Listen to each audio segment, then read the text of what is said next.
Shalom semuanya, sehat-sehat semua. Shalom. Diberkati Tuhan, luar biasa. Kita akan mulai ibadah kita malam hari ini. Kita akan berdoa. Bapak bersyukur buat malam hari ini Tuhan. 1 minggu Engkau sudah sertai kami Tuhan sampai hari ini. Bukan kuat dan gagah manusia Tuhan, tetapi karena Engkau yang membuat kami mampu ya Tuhan. Terima kasih untuk setiap peristiwa hidup yang boleh kami alami sampai hari ini. Dan izinkan malam hari ini kami bersama meninggikan Engkau Tuhan. Kami bersyukur sebab perbuatan-Mu yang dahsyat atas kami. Kami mau tinggikan Engkau Tuhan. Di dalam nama Tuhan Yesus. Mari saudara siapkan hati kita akan sembah Tuhan. Aku hendak bersyukur karena Tuhan, karena keadilan-Nya, dan bermasmur bagi nama Tuhan yang maha tinggi. Ya Tuhan, Tuhan kami, betapa mulianya nama-Mu Tuhan kami, dimuliakan atas seluruh bumi. Mari katakan aku hendak bersyukur pada Tuhan karena keadilan-Nya, dan bermasmur bagi nama Tuhan yang maha tinggi.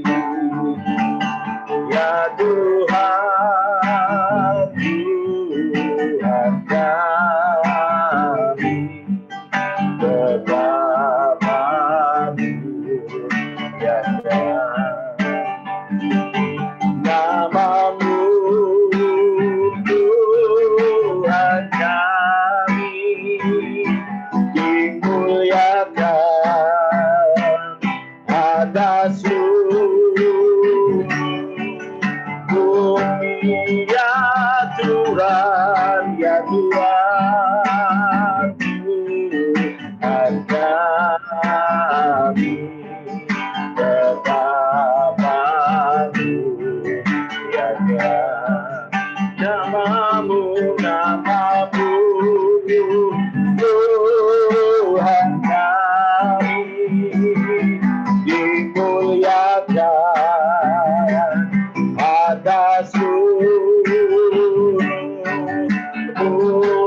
Ya Tuhan, ya Tuhan, Tuhan kami, betapa mulianya nama-Mu, nama-Mu Tuhan kami, dimuliakan, dimuliakan, dimuliakan, dimuliakan, dimuliakan atas seluruh bumi.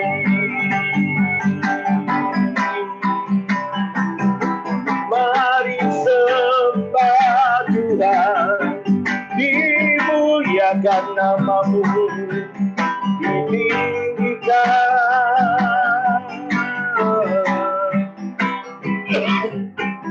Kami bersyukur meninggikan Engkau Yesus untuk selama-lamanya.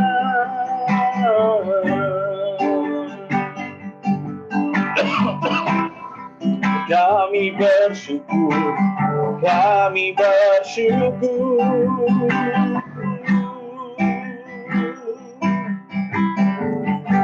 Kami tinggikan Engkau ya Tuhan, kami tinggikan nama-Mu. Kami tinggikan nama-Mu, Yesus.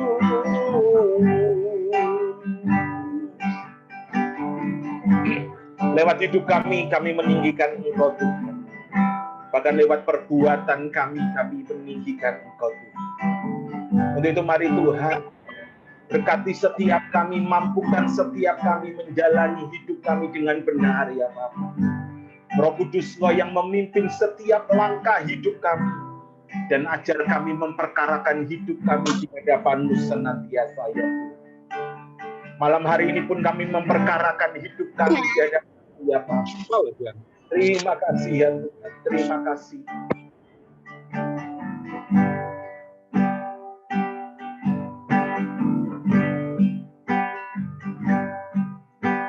Berkatakan dirimu, kemana engkau pulang? Mungkinkah ke padang gersang tak bertepi? Di sana tiada mentari dan tiada lagi bintang, dalam jurang gelap kengerian. Yang aku tahu pasti, kemana aku pulang? Di hamparan padang hijau tak bertepi. Tuhanlah matahariku, di negeri indah Bapakku. Ke sana kami pulang bersama.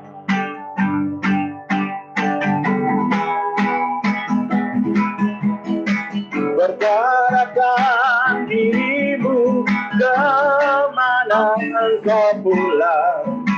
Mungkinkah ke padang gersang tak bertepi? Di sana tiada mentari dan tiada lagi bintang, dalam jurang gelap kengerian. Yang aku tahu pasti, kemana aku pulang? Di hamparan padang hijau tak bertepi. Tuhanlah matahariku, di negeri indah Bapakku. Ke sana kami pulang bersama. Segenap hati katakan, berkatakan dirimu, kemana engkau pulang? Mungkinkah ke padang gersang tak bertepi? Di sana tiada mentari dan tiada lagi bintang, dalam dunia gelap kengerian. Yang aku tahu pasti, kemana aku pulang? Di hamparan padang hijau tak bertepi. Tuhanlah matahariku, di negeri indah Bapakku. Ke sana kami pulang bersama. Yang aku tahu pasti, yang aku tahu pasti, kemana aku pulang? Di hamparan padang hijau tak bertepi. Tuhanlah matahariku, di negeri indah Bapakku. Ke sana kami pulang bersama. Kita berdoa. Terima kasih untuk masih beri kesempatan kami, Tuhan, untuk kami. Terima kasih untuk beri kami kesempatan untuk menjadi anak-anak yang benar-benar sah di hadapan-Mu. Berbicara pada kami pada malam hari ini, sampaikan isi hati-Mu, sampaikan pikiran Bapa, kami siap dengar, sehingga ketika kami dikoreksi oleh firman Tuhan, ketika carang-carang kebun anggur kami di carang-carang pohon anggur kami disiangi, itu dengan harapan supaya kami menghasilkan buah yang menyenangkan Bapa di surga. Amin. Terima kasih Roh Kudus. Terima kasih. Di dalam nama Tuhan Yesus kami berdoa dan bersyukur. Amin. Bapak Ibu Saudara yang dikasihi Tuhan, malam ini kan judulnya Ratap Tangis dan Ketak Gigi. Saya ajak kalian untuk merefleksikan apa yang saya sampaikan ini benar-benar di hati kalian gitu, sehingga kalian bisa berkaca lewat firman Tuhan ini, ya. Jadi ketika dengar firman Tuhan ini jangan berkata ini buat si A, ini buat si B, tetapi berkata apa firman Tuhan ini buat saya atau tidak.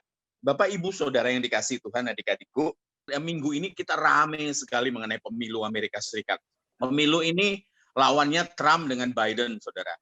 Nah, seakan-akan Trump ya dikondisikan samalah Amerika seperti Indonesia ya, dikondisikan seperti Trump ini adalah wakil Kristen, sementara Biden adalah wakil dari antikristus karena dia adalah wakil dari Obama waktu itu, sehingga dikatakan wah ini akan meneruskan Obama melegalkan LGBT, perkawinan sejenis dan lain sebagainya, dan dikatakan dijelek-jelekan.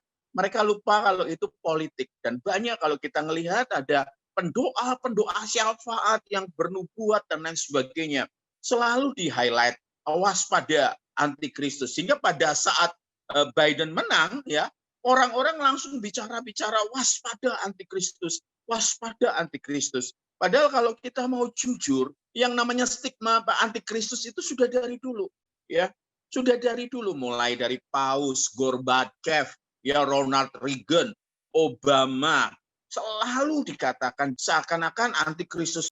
Orang-orang lupa sebenarnya yang berbahaya itu bukan 666 yang dituduh, ini barusan lagi dikatakan yang dituduh selalu antikristus itu orang-orang yang nggak jelas, dan ilmu gadoisme, cocokologi itu laris manis, main comot. Kalau kita ngelihat di YouTube kita akan nek loh. Kenapa?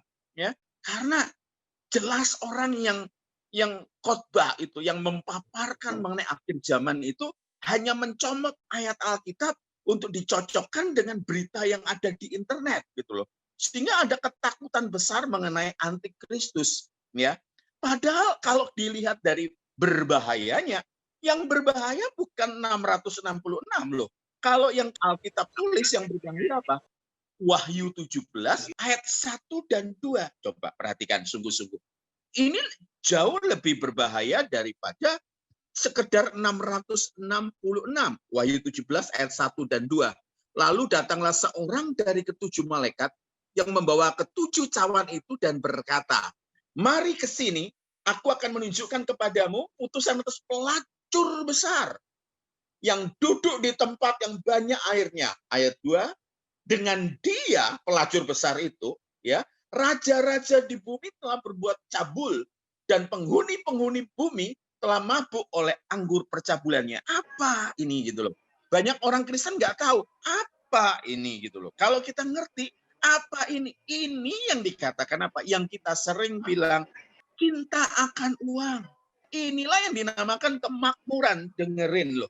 Pelacur besar ini yang tidak sadar masuk ke dalam apa? Masuk ke dalam kekristenan hampir tanpa perlawanan.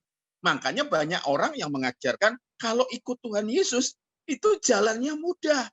Makanya standar kalau engkau disertai Tuhan, jalanmu aman, bisnismu lancar, keluargamu baik-baik, engkau tidak akan kena sakit. Makanya saya tulis di Facebook saya, ada orang yang namanya urapan bebas hutang. Tidak ada. Kalau ada urapan bebas hutang, Indonesia bisa lepas daripada hutang negara. Itu cukup dengan apa? Urapan. Mengerti ya? Makanya sekali lagi saya katakan pelacur besar ini loh. Kenikmatan dunia. Ini yang ditawarkan oleh kuasa kegelapan dan bisa menyusup. Bahkan di kelas para hamba Tuhan pun bisa menyusup. Ada maknyus gitu loh rasanya kalau punya apa? Kalau punya gereja yang besar, enggak apa-apa gereja besar, enggak apa-apa. Tetapi kalau kita bangga dengan gereja besar itu masalah gitu loh. Beberapa banyak hamba-hamba Tuhan pengejarannya sudah berbeda, pengejarannya dengan hal-hal yang bukan lagi membawa jemaat bertemu dengan Tuhan secara pribadi, enggak. Tetapi mulai apa? Mereka karena sudah tidak lagi mencari Tuhan, menghabiskan waktu dengan tekun berdoa, tekun baca Alkitab, tekun untuk menggali firman Tuhan. Mereka mulai tekun apa? Mulai tekun, mulai renovasi sana, mulai renovasi sini, mulai renovasi sana, dan bikin program-program yang seakan-akan itu program dari Tuhan, padahal tidak. Makanya gereja itu harusnya ada dua, edukasional, ngajarin dasar-dasar kekristenan, dan bertumbuh. Itu dasar loh, dasar kekristenan. Makanya saya berkata seperti ini, kenapa? Karena banyak gereja yang dikatakan keselamatan itu apa? Nggak ngerti. Baptisan itu apa? Nggak ngerti. Baptisan Roh Kudus? Nggak ngerti. Baptisan api? Apalagi? Ditanya mengenai surga pun bingung. Kenapa? Yang diajar hanya sekedar jadi baik. Makanya dikatakan Matius 5 ayat 20, nggak perlu dibuka, dikatakan jika hidup kekristenan kita tidak lebih baik dari ahli-ahli Taurat. Nah, ini loh, kita dibandingkan dengan apa? Dibandingkan dengan ahli-ahli Taurat dengan Farisi yang apa? Yang beribadahnya jago banget. Ya, yang syariatnya jago banget. Kenapa? Kalau kita kehidupan beragama kita, kalau kita tidak lebih baik dari perbuatan baiknya orang Buddha, pertanyakan dirimu. Gitu loh. Pertanyakan dirimu. Kalau kita dalam soal ibadah, orang Yahudi paling ngotot soal ibadah. Tetapi kita melihat gitu loh. Yang Tuhan mau itu kita kenal Tuhan secara pribadi. Makanya ada dua nih, di edukasional sama relasional. Relasional itu penggembalaan. Penggembalaan itu penting. Makanya kalau ditanya, Kak Son, memangnya Kak Son tahu adik-adik yang di lain? Tahu saya. Saya tahu permasalahan mereka. Kenapa? Karena saya bergaul. Prinsip saya, ini beberapa orang jangan nyengir. Prinsip saya, gembala itu harus bau domba. Ya, jangan nyengir, orang-orangnya beberapa orang nyengir. Ya, gembala itu harus bau domba. Nggak mungkin. Ya, makanya kalau gembala nggak bau domba, itu apa? Gembala, istilahnya gembala itu bukan jabatan ya, saya katakan tadi, fungsi. Sekali lagi, fungsi. Itu loh. Bayangkan, nah saya tidak bicara mengenai pelacur besar. Kenikmatan dunia. Iblis itu salah satu menawarkan apa? Kenikmatan dunia. Ya, kenikmatan dunia. Yesus pun pernah ditawari. Ya, kalau kamu sujud menyembah aku kasih seluruh dunia. Apakah iblis ngomong betul? Betul. Gitu loh. Tuhan kalau tidak betul, Tuhan Yesus pasti menyanggah. Pasti menyanggah Tuhan Yesus. Sama seperti Petrus, ketika Tuhan Yesus bicara mau ke Yerusalem, mau mati, mau disalib, Petrus ngomong, ya, jangan terjadi seperti itu. Langsung disenggerang sama Tuhan Yesus. Langsung dihardik sama Tuhan Yesus. Enyah iblis gitu. Nah, pada saat Tuhan Yesus dicobai oleh setan dengan menunjukkan kerajaan dunia, iblis ngomong suruh Tuhan Yesus suruh sujud. Nah, kata sujud ini bukan fisik. Sujud begitu, bukan. Banyak orang yang sadar tidak sadar itu sujud pada iblis. Maka dari itu yang saya khawatirkan. Kalau saudara ngomong ditakut-takutin antikristus, kepala dipotong, saya katakan orang Kristen mula-mula dari tahun 30 sampai tahun 380, saya suka ngomong ini. Ya, sudah dianiaya. Ketahuan Kristen itu umurnya hanya berapa? 3 sampai 6 bulan. Makanya ada pertanyaan, sukar mana Kak Son? Hidup kekristenan sekarang sama orang Kristen mula-mula. Saya katakan sekarang. Karena kenapa? Kita digodai. Kalau zaman saya masih SMP dulu, zaman saya SMA dulu, maafkan saya agak vulgar. Untuk mau lihat wanita telanjang, beli majalah selundupan dia di Perak, sana Tanjung Perak, beli dari awak kapal, Penthouse sama Playboy. Gitu loh. Sekarang saudara, coba ayo jangan ngomong enggak loh ya. Jangan ngomong enggak. Di sini ada orang-orang yang tergoda ketika lihat Instagram dan muncul tulisan, saya tidak loh. Muncul tulisan berkata 19 detik yang mempersatukan bangsa. Nah, loh, ada yang senyum. Semua orang cari. Gampang sekarang internet. Bebas sekali.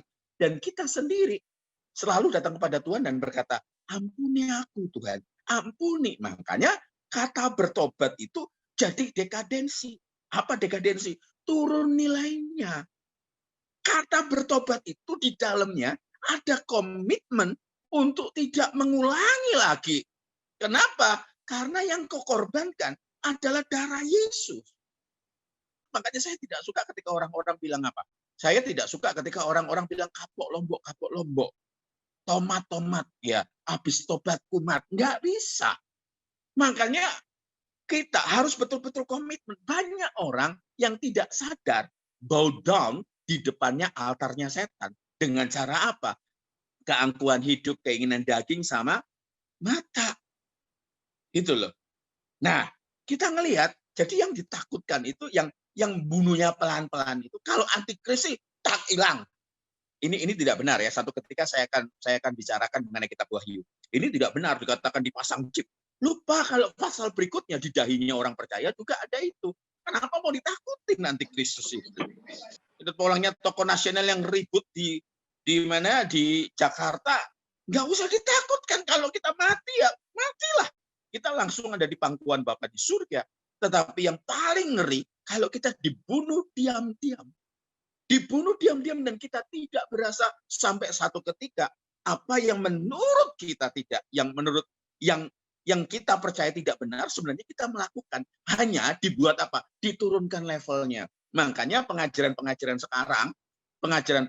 sekarang dikatakan Tuhan baik. Tuhan yang kita percaya baik. Tuhan yang sama yang menurunkan Tuhan Yesus. Bapa yang sama yang menurunkan Tuhan Yesus. Tega loh Bapak di surga. Untuk apa? Mengizinkan anaknya turun ke dunia untuk diapain? Disalib. Jadi Tuhan yang kita katakan baik, dikatakan tidak mungkin Tuhan tega. Tuhan tega. Wong sama anaknya sendiri dia tega kok. Makanya karena Yesus disalib, nah ini saya baru mulai masuk intinya. Karena Yesus disalib, dimungkinkanlah yang namanya apa? Pengadilan. Ada standar gitu loh. Yang saya sering kali bicara, dikatakan apa? Di Roma 10 ayat 9, dengan mulut mengaku. Mulut mengaku, ini ditulis pada saat orang Kristen sedang diapakan? Sedang dianiaya, ada resiko. Makanya jangan khawatir ketika ada artis-artis yang pindah agama. Karena mereka hanya pindah agama. Pindah agama. Mereka dari dulu tidak bertuhankan Yesus. Hanya agama. Mereka hanya beragama Kristen, tetapi tidak bertuhankan Yesus. Makanya waspada nih. Waspada. Mereka hanya beragama, tetapi tidak bertuhankan Yesus. Makanya ketika mereka pindah, kayak ngelepas pakaian aja dan ganti yang baru. Gitu loh. Tetapi kalau Kristen dengan mulut mengaku dan hati percaya. Percaya itu apa? Percaya itu memberikan hidup sepenuh sampai tidak ada yang tersisa. Ditandai dengan apa? Pembaharuan pikiran. Sampai pikiranmu jadi pikiran apa? Sepikiran dengan Yesus. Bagaimana caranya? Kita ngerti seleranya Tuhan. Gitu loh. Sebagai anak kita ngerti. Sebagai suami saya ngerti istri saya sukanya makan apa. Gitu loh. Istri saya suka. Itu saya ngerti seleranya dia. Kita ngaku sebagai anak-anak Allah, tetapi tidak ngerti seleranya Tuhan.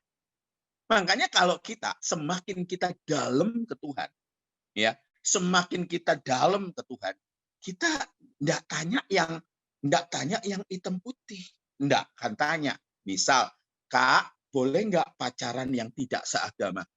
Loh, ya, enggak tanya seperti itu. Kak, bolehkah seks di luar nikah? Enggak gitu kan udah ngerti. Betul enggak? Makanya dikatakan gini, Kak, boleh enggak bohong putih? Loh, bohong putih. Betul enggak dikatakan gitu?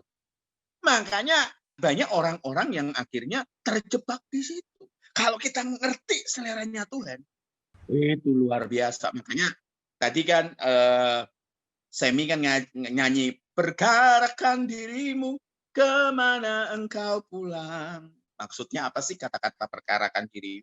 Sama seperti gini loh, ambil contoh. Kalau kita sekolah ada rapot sisipan. Kalau engkau punya anak ada rapot sisipan sekarang. Dari rapot sisipan tuh engkau bisa ngelihat. Anakmu punya potensi lulus, punya potensi naik kelas, atau potensi tinggal kelas, atau tidak naik kelas, atau potensi engkau akan memperpanjang yang namanya apa? Kuliah. Gitu. Dari situ, itu namanya memperkarakan. Nah, kalau di polisi ada namanya gelar perkara. Dilihat apakah ini bisa dilanjutkan ke kejaksaan atau tidak. Gitu loh. Nah, kalau kita ngelihat sekarang, kalau kita mau jujur dengan nurani kita, coba lihat dengan kehidupanmu seperti sekarang ini. Apakah hidupmu bisa dinikmati Tuhan? Jangan bilang loh ke gereja ya. Jangan bilang ke gereja, aku rajin ke gereja. Aku pelayanan di gereja. Kenapa? Matius 7 ayat 22. Mereka bernubuat untuk kelas loh. Mereka ngusir setan, kelas. Ya. Yang ketiga, mereka melakukan mujizat demi nama. Tapi kata firman Tuhan, aku tidak kenal engkau. Aku ginosko kamu dalam bahasa aslinya. Aku tidak menikmati hidup. Nah makanya pertanyaannya, kamu menikmati Tuhan? Makanya ada orang-orang yang ini Tuhan ingatkan saya, ya. Ada orang-orang yang bangga segitu. Mohon maaf ya, mohon maaf, jangan marah. Dikatakan apa? Kak, aku pelayanan di daerah sulit. Aku pelayanan di daerah sulit, mesti masuk hutan. Aku pelayanan sulit, kadang-kala mesti jalan. 6 jam, 7 jam baru masuk lokasi. Saya katakan kerja itu ngakunya kerja buat Tuhan. Segala pekerjaan. Saya katakan loh ya, apa yang kita lakukan itu ibadah. Pekerjaan kita ibadah. Jangan ngeluh. Nganggep bahwa, oh aku jalan kaki. 6 jam itu punya nilai tinggi. Nah, nilai dirimu dibangun dari situ. Padahal, jangankan gitu loh. Aduh saudara, di Malang masih ada orang yang jalan kaki 6-7 jam, saudara. Janjakan apa? Tukang bakso, tukang abu gosok, tukang jual ulek-ulek. Dia demi istri dengan anak-anaknya bangun jam 6 pagi. Kemudian jalan nyusuri kota, saudara. Jalan kaki mikul berat. Demi apa? Istri dengan anak-anaknya. Makanya kalau dikatakan aku buat Tuhan, ntar dulu. Itu nggak bisa jadi kebanggaan. Ngerti ya? Itu nggak bisa jadi kebanggaan. Kenapa? Karena tiap pekerjaan ada resikonya. Kalau Tuhan taruh kau di sana, dikatakan apa? Oh, akulah pelayanan yang sesungguhnya. Enggak bisa. Enggak bisa. Di mana engkau ditempatkan, engkau berbuah. Ya, makanya tanya sekarang orang-orang Kristen. Orang-orang Kristen sekarang ayo tunggu. Kak, ratap tangis kertak gigi itu bagaimana? Yuk, jadi kita buka firman Tuhan ya. Lukas 14 ayat 15 sampai 24. Lukas 14 ayat 15 sampai 24. Mendengar itu berkatalah seorang dari tamu-tamu itu kepada Yesus, perumpamaan. Berbahagialah orang yang akan dijamu dalam kerajaan Allah. Tetapi Yesus berkata kepadanya, ada seorang mengadakan perjamuan besar dan ia mengundang banyak orang. Menjelang perjamuan itu dimulai, ia menyuruh hambanya mengatakan kepada para undangan, marilah, sebab segala sesuatu sudah siap. Tetapi mereka bersama-sama meminta maaf. Yang pertama-tama berkata kepadanya, aku telah membeli ladang dan aku harus pergi melihatnya. Aku minta dimaafkan. Yang lain berkata, aku telah membeli 5 pasang lembu kebiri dan aku harus mencobanya. Aku minta dimaafkan. Yang lain lagi berkata, aku baru kawin dan karena itu aku tidak dapat datang. Maka kembalilah hambamu itu dan menyampaikan semuanya itu kepada tuannya. Lalu murkalah tuan rumah itu dan berkata kepada hambanya, pergilah dengan segera ke jalan dan lorong kota dan bawalah kemari orang-orang miskin, orang-orang cacat dan orang-orang buta dan orang-orang lumpuh. Kemudian hamba itu melaporkan Tuhan, apa yang Tuhan perintahkan sudah dilaksanakan, tetapi sekalipun demikian masih ada tempat. Nah, saya stop dulu di sini. Kita baca Matius 22 ayat 1 sampai 14. Saya gabungin nanti 2 cerita itu. Ya, ini cerita yang sama. Matius 22 ayat 1 sampai 14 ya. Lalu Yesus berbicara pula dalam perumpamaan kepada mereka. Hal kerajaan surga seumpama seorang raja yang mengadakan perjamuan kawin untuk anaknya. Cerita yang sama. Ia menyuruh hamba-hambanya memanggil orang-orang yang telah diundang. Tadi alasan-alasan macam-macam itu.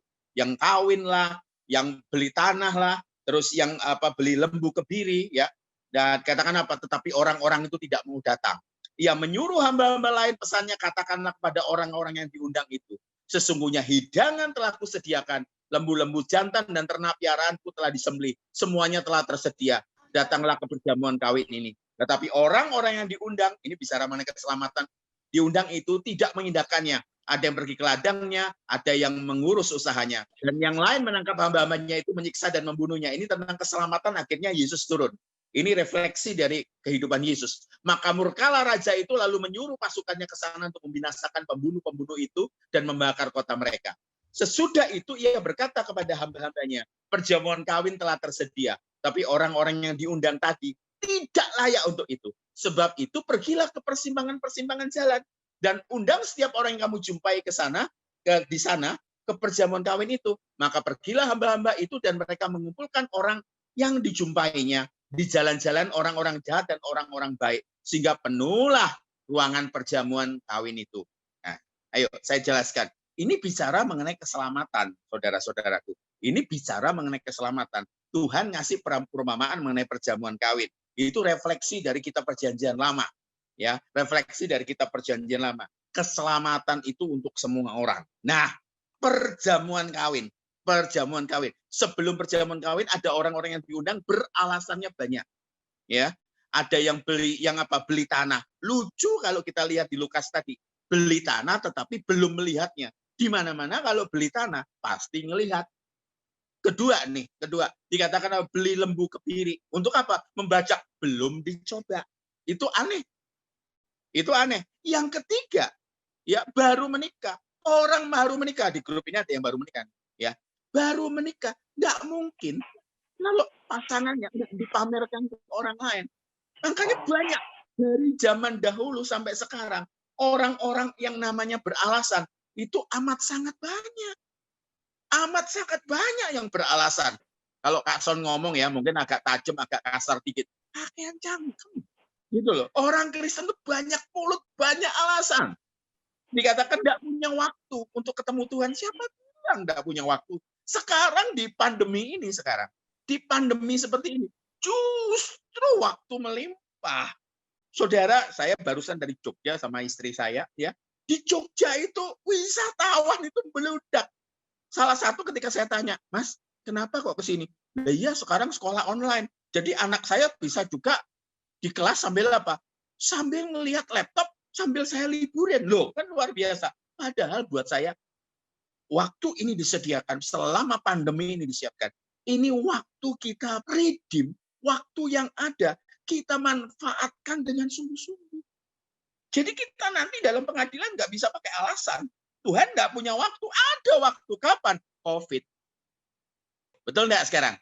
Ini liquid church. Orang bisa dengar khotbah dari pagi sampai malam. Gimana? Karena rata-rata pendeta kreatif sekarang bikin konten. Kebenaran bisa kita dapatkan di gitu. Tentu pakai filter. Makanya banyak alasan. Sampai raja itu katakan apa? Siapa saja undang. Nah, kita lanjutkan.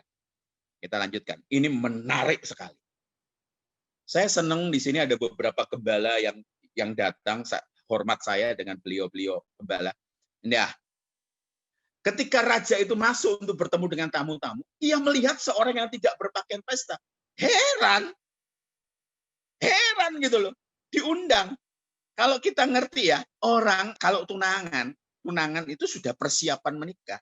Dan orang-orang tahu gitu loh. Undangan itu untuk menikah sudah disiapkan sejak lama. Harusnya prepare. Betul enggak? Gini, pestanya orang Yahudi itu 7 hari. Pestanya itu seminggu. Menikahnya itu, istilahnya pemberkatan nikahnya. Pemberkatan nikahnya itu hari Rabu. Kawinnya itu Rabu. Kamis itu pengadilan. Setelah itu bisa pesta. Nah, jadi nggak mungkin kalau orang tidak prepare. Karena 7 hari pestanya. Nah, coba lihat lagi kembali lagi. Makanya ketika muncul ayat ini tuh saya baca, saya serem loh. Udah dikasih grace period sama Tuhan. Ya. Lalu raja itu berkata kepadanya, "Hai saudara, bagaimana engkau masuk kemari dengan tidak mengenakan pakaian pesta?" tetapi orang itu diam saja. Pakaian pesta, aduh saudara, makanya dikatakan gini loh, undangan dikasih oleh Tuhan kita, itu keselamatan dikasih Tuhan kita, sama seperti gini. Misal di sini ada Pak Mahayoni, sahabat saya. Misalnya Pak Mahayoni punya uang, punya ini, terus kemudian apa? Memasukkan anak ke Harvard. Memasukkan anak ke Harvard. Nah, ke Harvard ini Pak Mahayoni yang bayar uang gedung, uang sumbangan, uang kuliah, uang dorm, ya, uang saku. Ya, buat anak itu anugerah yang namanya bisa masuk ke Harvard. Ya, mahal soalnya saudara. Anugerah, tetapi yang kuliah siapa? Yang kuliah anaknya Pak Mahayoni di grup ini. Yang ujian siapa? Anaknya Pak Mahayoni. Yang ngerjakan tugas anaknya Pak Mahayoni. Yang tesis, yang disertasi bukan papanya. Makanya dikatakan kalau terima Yesus, wah sudah diampuni, sudah selesai. Hei, untuk diampuni dosa, Yesus sudah mati. Tapi mau menjadi mempelai, kamu yang harus mempersiapkan diri. Ya, sama seperti pengantin-pengantin. Kalau sudah dilamar bukan berarti ya wis lah apa adanya, enggak bisa. Jadi dilamar engkau akan apa? Urusan badan, yang badannya kegedean, kalau pakaian pengantinnya kecil, dia akan olahraga, dia akan betul-betul supaya kenapa? Baju itu fit dengan dia. Gitu loh. Namanya pengantin, ya harus yang kudus, tidak bercacat celah. Makanya mohon maaf saya katakan apa? Masing-masing kudus. Jadi jangan berkata kalau hidupmu ngawur dan pada hari hanya, ya terima aku apa adanya. Enggak bisa. Pada saat jatuh cinta itu apa adanya. Tetapi pada saat masuk ke pelaminan, enggak bisa apa adanya. Karena permintaan Tuhan strict, kudus. Tidak bercacat, tidak bercela, dan berkenan. Makanya kata kudus sekarang itu jadi hal yang aneh buat gereja. Diganti dengan pengajaran, Tuhan terima aku apa adanya. Masih zaman Pentakosta dulu itu luar biasa loh. Hidup kudus, hidup tidak bercacat. Makanya pada saat doa, nyanyinya apa? Zaman dulu loh ya, zaman dulu. Tahun 70 aja masih nyanyinya, oh Yerusalem. Gitu loh. Meskipun banyak susah, menderita dalam dunia, saya mau iring Yesus. Nah sekarang yang ditawarkan apa? Bahkan lagu-lagunya pun ditawarkan. Seakan-akan kalau Tuhan ikut Tuhan Yesus, selesai semuanya. Tuhan yang mengerjakan. Makanya kata-kata itu ada katakan apa? Berjuanglah. Agoniseste. Sampai apa? Agoniseste. Sampai keringat keluar. Sampai air mata keluar. Sampai darah keluar. Makanya sampai berani ngomong gini. Hidup adalah Kristus. Dan mati adalah pria-pria seperti gini. Kamu olahraga bukan cari six pack. Kamu olahraga supaya sehat. Bonusnya six pack. Sama kita mengerjakan keselamatan. Sama. Berat Kak? Berat. Segala sesuatu yang bernilai itu pasti berat. Sungguh loh. Segala sesuatu yang bernilai pasti berat. Engkau yang sakit-sakitan, gimana saya dokter bilang, olahraga ya Pak, olahraga ya Bu. Supaya apa? Supaya hidupmu agak lebih panjang. Setengah mati buat mereka yang nggak pernah olahraga. Untuk mereka yang biasanya nggak belajar, terus kamu nyaris dia naik kelas. Belajar sungguh-sungguh, kalau nggak kamu nggak naik kelas, itu setengah mati. Kayak Semi gitu misalnya. Oh belajar gitar, 1 malam, tumpang tangan. Kalau ada seperti itu, jago semua. Kayak Putri bisa bikin kue, ditumpangi tangan dikasih minyak. Enggak. Berapa kali tangannya Putri itu kena api? Berapa kali itu jempolnya keparut? Gitu loh saudara. Berapa kali bersin-bersin gara-gara apa? Gara-gara terigu itu naik ke hidungnya. Perlu setengah mati saudara. Di sini ada yang lagi bangun branding. Setengah mati gitu loh. Makanya kekristenan hari-hari ini dibuat mudah. Saya yakin kalau Tuhan Yesus datang sekarang, Tuhan Yesus akan terkejut. Tuhan Yesus akan terkejut. Kenapa? Bukan ini yang kuajarkan. Ayo Kak Ana lanjutkan. Dikatakan gini, ia berkata kepadamu, saya ganti dengan kamu. Hai saudara, bagaimana kamu bisa masuk kemari dengan tidak mengenakan pakaian pesta? Tetapi orang itu diam saja, ya jelas speechless. Ya, lalu kata raja itu kepada hamba-hambanya, ikatlah kaki dan tangannya, dan campakkanlah orang itu ke dalam kegelapan yang paling gelap, dan di sanalah terdapat ratap dan kertak gigi. Lukas 16 ayat 19 sampai 31. Ya, ada seorang kaya yang selalu berpakaian jubah ungu dan kain halus, dan setiap hari ia bersukaria dalam kemewahan.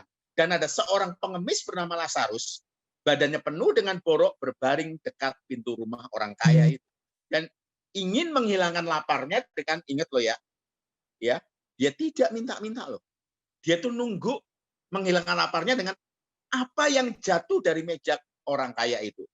Orang kaya itu tidak tergerak sama sekali untuk memberi. Tetapi yang peduli justru siapa? Anjingnya. Malahan anjing-anjing datang dan menjilat boroknya. Ya, ini menjilat borok itu dengan apa? Anjing itu ya, karena saya punya anjing. Kalau saya luka, anjing itu menjilat loh. Itu dalam apa? Untuk nyembuhin. Jadi anjing yang peduli loh. Justru, lihat. Kemudian dikatakan ini. Kemudian matilah orang miskin itu, lalu dibawa oleh malaikat-malaikat ke pangkuan Abraham. Bukan Abrahamnya gede banget gitu kayak raksasa, terus kemudian Lazarus itu dipangku. Bukan, Abraham itu adalah apa? Orang yang tertinggi di Yudaisme. Gitu loh, selain Musa.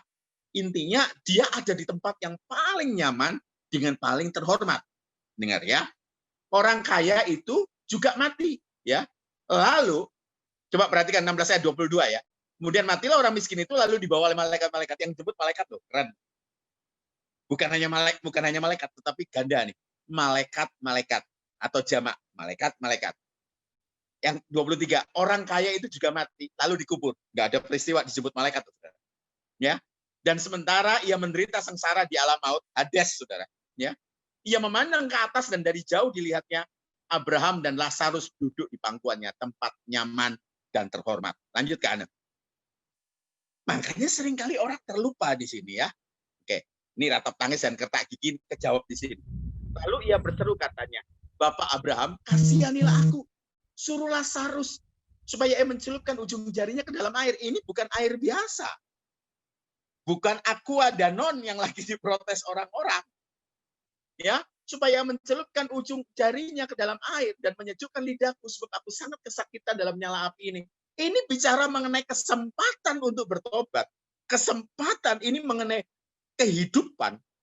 Dia minta kehidupan setetes saja. Dia buang waktu. Kata Alkitab, 70 sampai 80 tahun umur kita loh. Dan dia buang waktu ini hanya minta satu tetes. Tuhan kasih kita selautan. Orang ini hanya minta setetes. Kenapa? Ya selalu penyesalan ada di belakang. Makanya ketika dikatakan ada orang berkata, Michael Sony itu firman Tuhan yang gampang-gampang kok dijadikan susah. Saya katakan gini loh saudara. Saudara harus mikir kekekalan yang mengerikan itu loh, saudara. Banyak kalau kita tidak naik kelas, kita masih bisa ngulang. Kalau kita kesempatan untuk ngumpulin tesis atau disertasi, kita masih bisa ngulang, saudara. Kalau putus cinta, mau menikah, tiba-tiba dia kabur sama orang lain, saudara masih punya kesempatan untuk dapat jodoh yang lain. Tetapi kalau sudah di kekekalan, there's no way out. Ngerti, saudara? Dia hanya minta setetes. Kita tuh loh, mungkin ada yang masih 20 tahun. Mesti ada yang masih 40 tahun sebelum Tuhan Yesus datang. Kita ini kaya, kita hambur-hambur dengan waktu. Coba bayangin. Teman saya pernah dilarikan kena serangan jantung. Dia katakan apa? Tiap detik itu kayak ada gajah yang duduk di dadanya dia. Tiap detik itu amat sangat berharga. Ketika masuk 4 orang yang sama-sama sakit jantung, saudara. Jantung. Itu dikasih di listrik dan dia lihat 3 orang di samping kanan kiri antara sadar nggak sadar lewat. Orang-orang yang ini yang sia-sia buang dikatakan kasih aku satu tetes. Sebenarnya last minute Tuhan tuh sudah kasih keselamatan loh sama orang kaya ini. Dengan cara apa? Dikirimlah Lazarus. Tetapi dia buang. Harusnya dia bisa berbuat baik. Makanya waspada. Kalau ada orang yang benci dengan kamu. Ada orang yang menyakiti kamu. Ada orang yang mereka yang berbuat jahat terhadap kamu walaupun kamu tidak. Enggak apa-apa. Itu kesempatan dari Tuhan. Tuhan sedang ngirim apa? Opportunity untuk membuat hidup kita berubah. Ngomong amin, saudara. Jadi sudah nggak perlu crying baby. Nggak perlu ngomong, there's nobody loving, there's nobody cares of me. Oh, kita percaya Immanuel. Tuhan peduli engkau. Tuhan sayang engkau. Tuhan ada di dalam engkau. Tuhan ada dalam kita. Immanuel. Kita yang seringkali merasa kita ditinggalkan. Kehadiran Tuhan tidak perlu getar-getar. Dia ada di sini. Dia bukan manusia yang bisa pecah janji. Kita yang pecah janji. Ngerti ya? Lanjutkan. Sebab aku sangat kesakitan dalam nyala api ini. Hades ini, saudara. Tetapi Abraham berkata, anak, ingatlah bahwa engkau telah menerima segala yang baik sewaktu hidupmu. Sedangkan Lazarus segala yang buruk.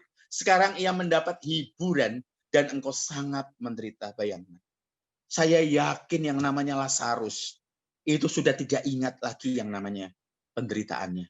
Sama seperti saya ketemu dengan teman-teman saya SMA dulu pada saat reuni.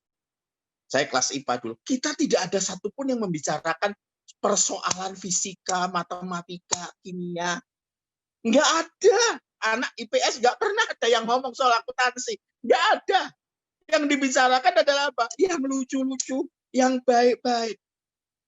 Aduh, saudara, ini loh, firman Tuhan itu jelas. Penderitaan yang kita alami sekarang ini, baik penderitaan fisik ataupun penderitaan batin, itu sementara. Dan tidak sebanding dengan kekekalan nanti yang kita akan terima. Nanti di balik tabir kematian. Nanti di balik pengadilan. Bertahan sebentar. Amin. Dianggap aneh. Puji Tuhan, Yesus saja dianggap aneh. Ini ada adik-adik saya sejak dari SD. Sama-sama dengan saya. Saya sering kali ngomong dulu waktu mereka masih SD, masih SMA. Masih SMP dengan SMA. Kalau belum gila, belum Kristen. Kita ini jadi seperti Yesus loh. Di zaman sekarang. Kenapa sih ada orang, kenapa sih susah-susah kejar kesempurnaan? Sempurna itu bukan dikatakan kita jadi Tuhan. Bukan. Sempurna itu jangan diterjemahkan seperti itu, tricky loh. Ya. Sempurna itu terjemahkan apa? Tumbuh sesuai dengan umur. Dan itu sebuah keniscayaan, sebuah kewajaran. Anak-anak itu disapih oleh mamanya maksimal umur 2 tahun. Bisa susu ibu. Itu sempurna, wajar. Anak-anak bisa jalan, bisa jalan, bisa berdiri. Sebuah keniscayaan. Umur 1-2 tahun itu dia bisa jalan, bisa berdiri. Sebuah kewajaran. Ngerti? Anakmu umur 5 tahun harusnya bisa kencing di toilet. Sebuah kewajaran. Jadi jangan ada anak tetangga dikatakan, kenapa sih susah-susah? Ngejar sesuai dengan umur. Harusnya kamu gelisah. Kalau anakmu umur 10 tahun dan tetap asik. Harusnya kamu gelisah. Kalau anakmu umur 17 tahun dan masih ngompol di tempat tidur. Harusnya kamu gelisah. Kalau anakmu masih apa? Masih bedot. Harusnya kita gelisah, saudara. Kalau kenapa? Kita tidak tumbuh sesuai dengan umur rohani. Kita sudah lama ikut Tuhan. Tetapi apa? Sudah lama nyebut diri Kristen. Tapi kita tidak pernah mengalami keserupaan dengan Tuhan. Gelisah, pertanyakan dirimu. Kenapa? Dan sedikit orang yang mempertanyakan hal ini. Sedikit yang bertanya. Mereka pikir fine-fine saja. Padahal standarnya besar. Standarnya besar. Makanya kita diminta. Untuk apa? Mempersembahkan hidup kita sebagai hidup yang kudus, yang berkenan, dan yang kedua dikatakan apa? Kita sepikiran dengan Tuhan. Gak bisa sepikiran dengan Tuhan kalau kita tidak gali firman, menghidupinya, dan berdoa. Lanjut sedikit ke Ana. Ya.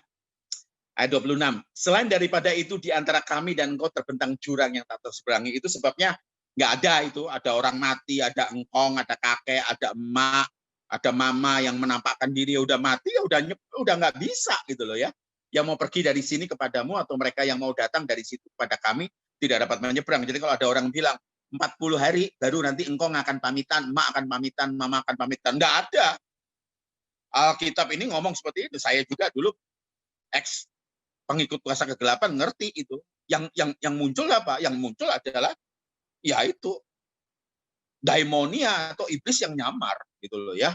Terus dikatakan gini, kata orang itu, kalau demikian aku minta kepadamu Bapa supaya engkau menyuruh dia ke rumah ayahku, sebab masih ada 5 saudaraku. Nah kalau kita baca secara keseluruhan, lihat ya, ratap tangis kertak gigi, saya kasih highlight apa? Ratap tangis, weeping bukan cry. Weeping itu saudara, itu nangis dengan derean air mata sampai sesenggukan. Dan apa? Kertak gigi itu jangan ngomong yang gigi kita, bukan. Tapi kertak gigi itu penyesalan. Kenapa penyesalan? Karena kita buang-buang waktu. Ada waktu setiap hari. Kalau kita di badan kita ada meteran kayak tabung gas atau kayak mobil kita. Saya ini barusan ke Jogja, saudara. Saya lihat ya, saya isi di salah satu pom, kok cepat habis ya? Ya, pulangnya saya ganti pom yang lain, loh, pulang ke sini masih separuh kurang gitu. Wah, ini jangan-jangan nggak beres. Dari mana saya tahu kalau tangki saya hampir kosong? Dari mana? Dari meteran. Masalahnya kita di badan kita nggak ada meteran. Kapan kita mati? Dan kita dikasih opportunity sama Tuhan. Makanya seringkali saya ajarin kalau di Nine. Kita ini tiap hari itu Tuhan izinin untuk apa? Untuk naik kelas. Banyak yang kita tidak bisa prediksi, nggak bisa diprediksi. Makanya kalau kita berdoa, masing-masing punya monster. Ini hanya istilah ya, ini istilah. Istilah. Masing-masing kita punya monster yang harus kita hadapi. Kenapa monster, saudara? Karena di dalam kita, kata Firman, nggak ada yang mimpi, saudara, untuk jadi pembunuh. Nggak ada yang mimpi bangun pagi ngomong apa, aku tak kaplok bojoku, tak tampar. Ada yang ngomong, hari ini aku mau nipu. Hari ini aku mau niduri pacarku. Oh, hari ini aku akan nabrak orang. Nggak ada. Nggak ada, saudara. Nggak. Makanya monster itu, banyak orang berpikir gini, oh kalau terima Yesus monsternya langsung mati. Enggak. Enggak otomatis. Makanya berubah oleh pembaruan budi. Ngerti saudara? Kita buka firman Tuhan ya. Kita buka firman Tuhan Efesus 4 ayat 27. Dan jangan beri kesempatan kepada iblis. Kalau kita ngelihat pengertian aslinya, jangan beri pijakan pada iblis. Karena di dalam hidup kita, iblis masih pijakan-pijakan. Makanya saya kasih 3 step. Yang lalu saya ngajari 3 step. Step yang pertama, ketika kita terima Yesus, masih bisa berbuat dosa dan mau berbuat dosa. Tapi step kedua, bisa berbuat dosa, nggak mau berbuat dosa. Step yang ketiga, sudah tidak bisa berbuat dosa, tidak mau berbuat dosa. Analoginya gimana, Kak Son? Sama seperti ibu-ibu yang kegemukan. Dokter bilang, ini kolesterol, kamu akan apa? Kelebihan berat badan. Sekarang kamu kurusin berat badan. Ibu-ibu yang diet, pada saat diet pertama, 1 bulan pertama, atau 2 minggu pertama, itu neraka. Masih bisa makan banyak, dan mau makan banyak. Tapi tahap berikutnya, masih bisa makan banyak, tapi sudah tidak mau makan. Tapi kalau sudah 6-7 bulan, sudah dilatih, tidak bisa makan banyak dan tidak mau makan banyak. Baru dietnya berhasil. Sama, masih bisa berbohong dan mau berbohong. Masih bisa berzina dan masih mau berzina. Kalau ada kesempatan, hajar. Yang kedua, masih bisa berzina tapi sudah tidak mau. Itu artinya apa? Pangkalannya setan itu dibabras. Dan untuk itu, saudara harus betul bergantung. Saya istilah monster. Istilahnya monsternya itu masih ada di sini. Dan kalau kita tidak matikan dengan dosis yang tepat, sama seperti minum antibiotik. Saya kalau minum antibiotik selalu diwanti-wanti sama istri saya. Saya nggak suka minum obat. Tapi kalau dokter kasih, harus dihabiskan. Harus dihabiskan. Habisi yang namanya kuman. Habisi monster itu. Sampai nggak punya tempat berpijak. Sampai saudara kehilangan rasa dengan dunia. Loh, dunia itu maknyus, saudara. Sebagai hamba Tuhan, aduh, kalau habis khotbah luar biasa gitu, ada manifestasi gitu.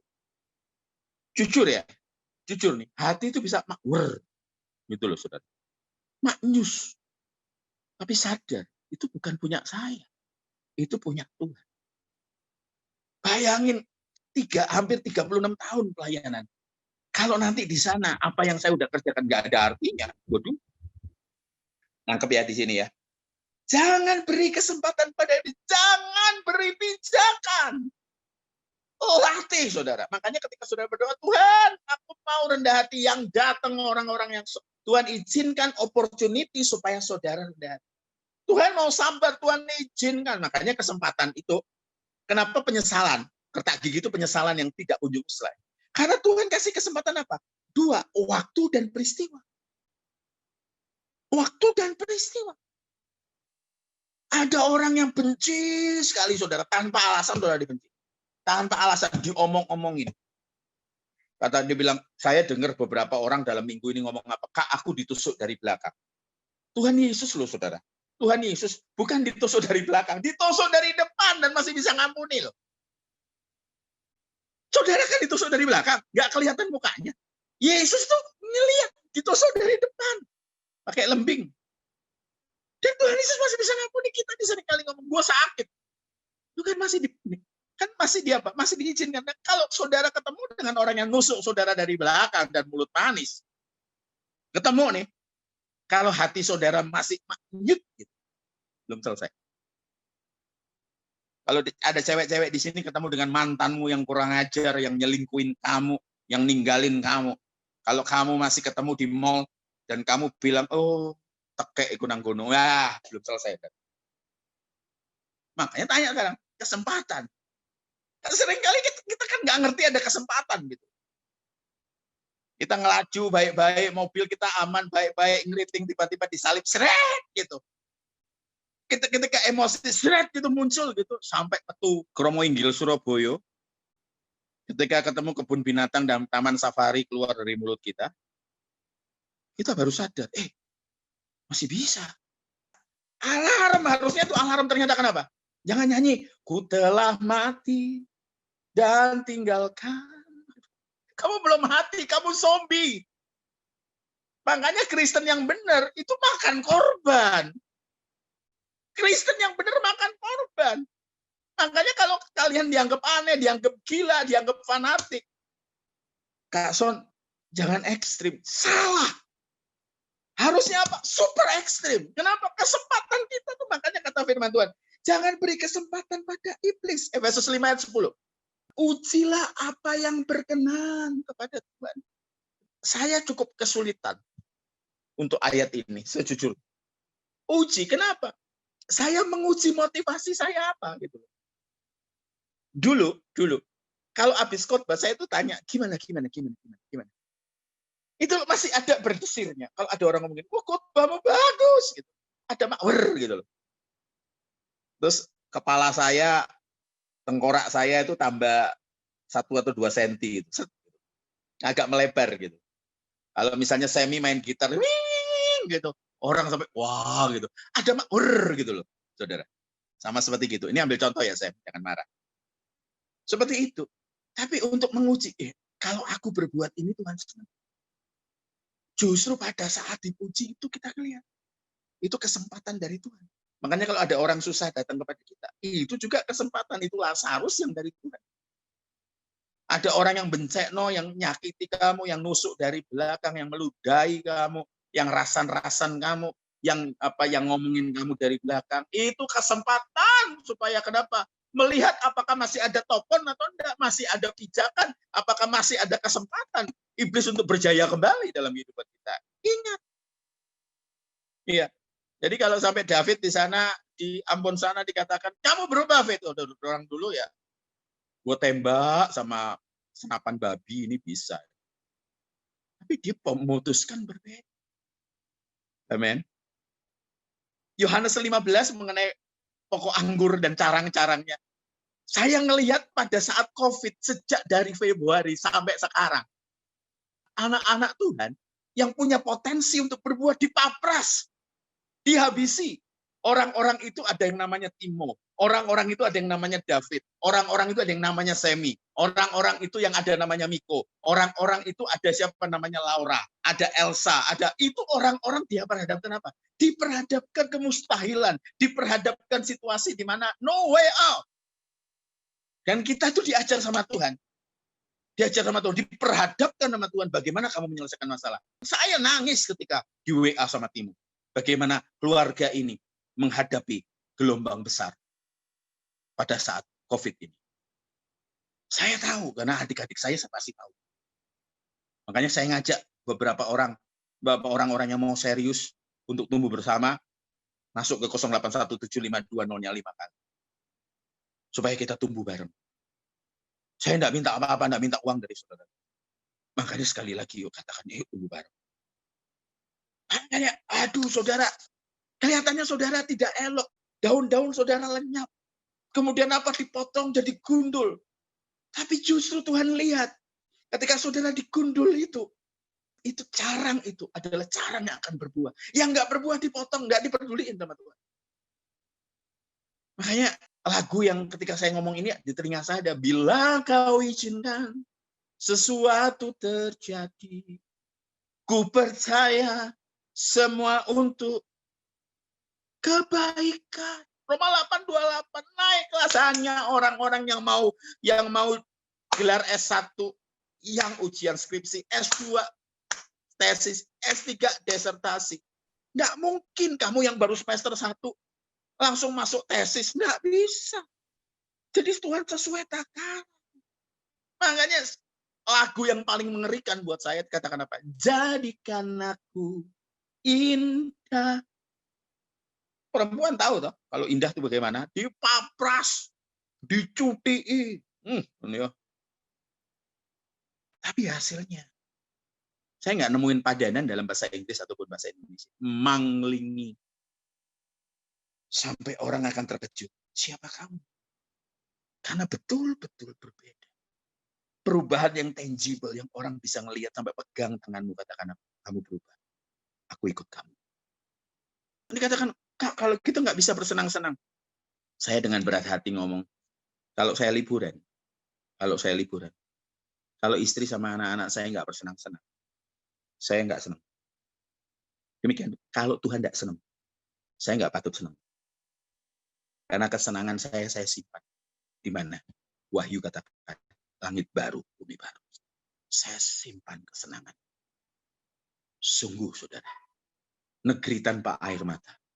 Sungguh. Efesus 5, Kak Ana. Efesus 5, ayat 15-16. Coba perhatikan ya. Supaya jangan ada ratap tangis dan petak gigi. Saya nggak bisa nolongin saudara nanti di depan pengadilan. Karena masing-masing kita, saya juga mempertanggungjawabkan apa yang saya buat di dunia. Karena itu perhatikanlah dengan seksama. Bagaimana kamu hidup. Jangan seperti orang bebal ini sampai harus ditulis bebal. Bebal itu artinya kenapa? Sudah bolak-balik jatuh, bolak-balik. Udah dapat banyak pertolongan Tuhan, tapi bolak-balik. Kalau saya nggak punya pilihan, katakan apa? Anjing kembali ke muntahnya, babi kembali ke kubangannya. Ya, tetapi seperti orang arif, orang yang bijaksana. Ya, ini ayat ini akan ayat 16. Dan pergunakanlah waktu yang ada. Karena hari-hari ini adalah jahat. Saya heran sekali dengan ayat ini, saudara. Dan pergunakanlah waktu. Waktu itu yang dipakai bukan kronos. Saya lihat di ayat di bahasa Yunaninya. Katakan, pergunakanlah waktu Tuhan, bukan waktumu. Dan pergunakanlah kairos yang ada. Karena hari-hari ini adalah jahat.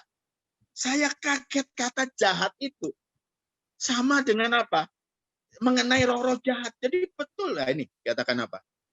Diklik sama kanan. Nah, redeeming. Bukan pergunakan. Tetapi tebus waktu loh. Ya, redeeming the time. Tebus waktu apa? Kairos. Bisa lihat ya semua di layar. G2540 itu kairos. Jadi katakannya apa? Tebus waktu Tuhan yang kamu pakai. Ya, karena hari-hari ini evil itu poneros kalau nggak salah. Ya, evil itu poneros, betul, poneros.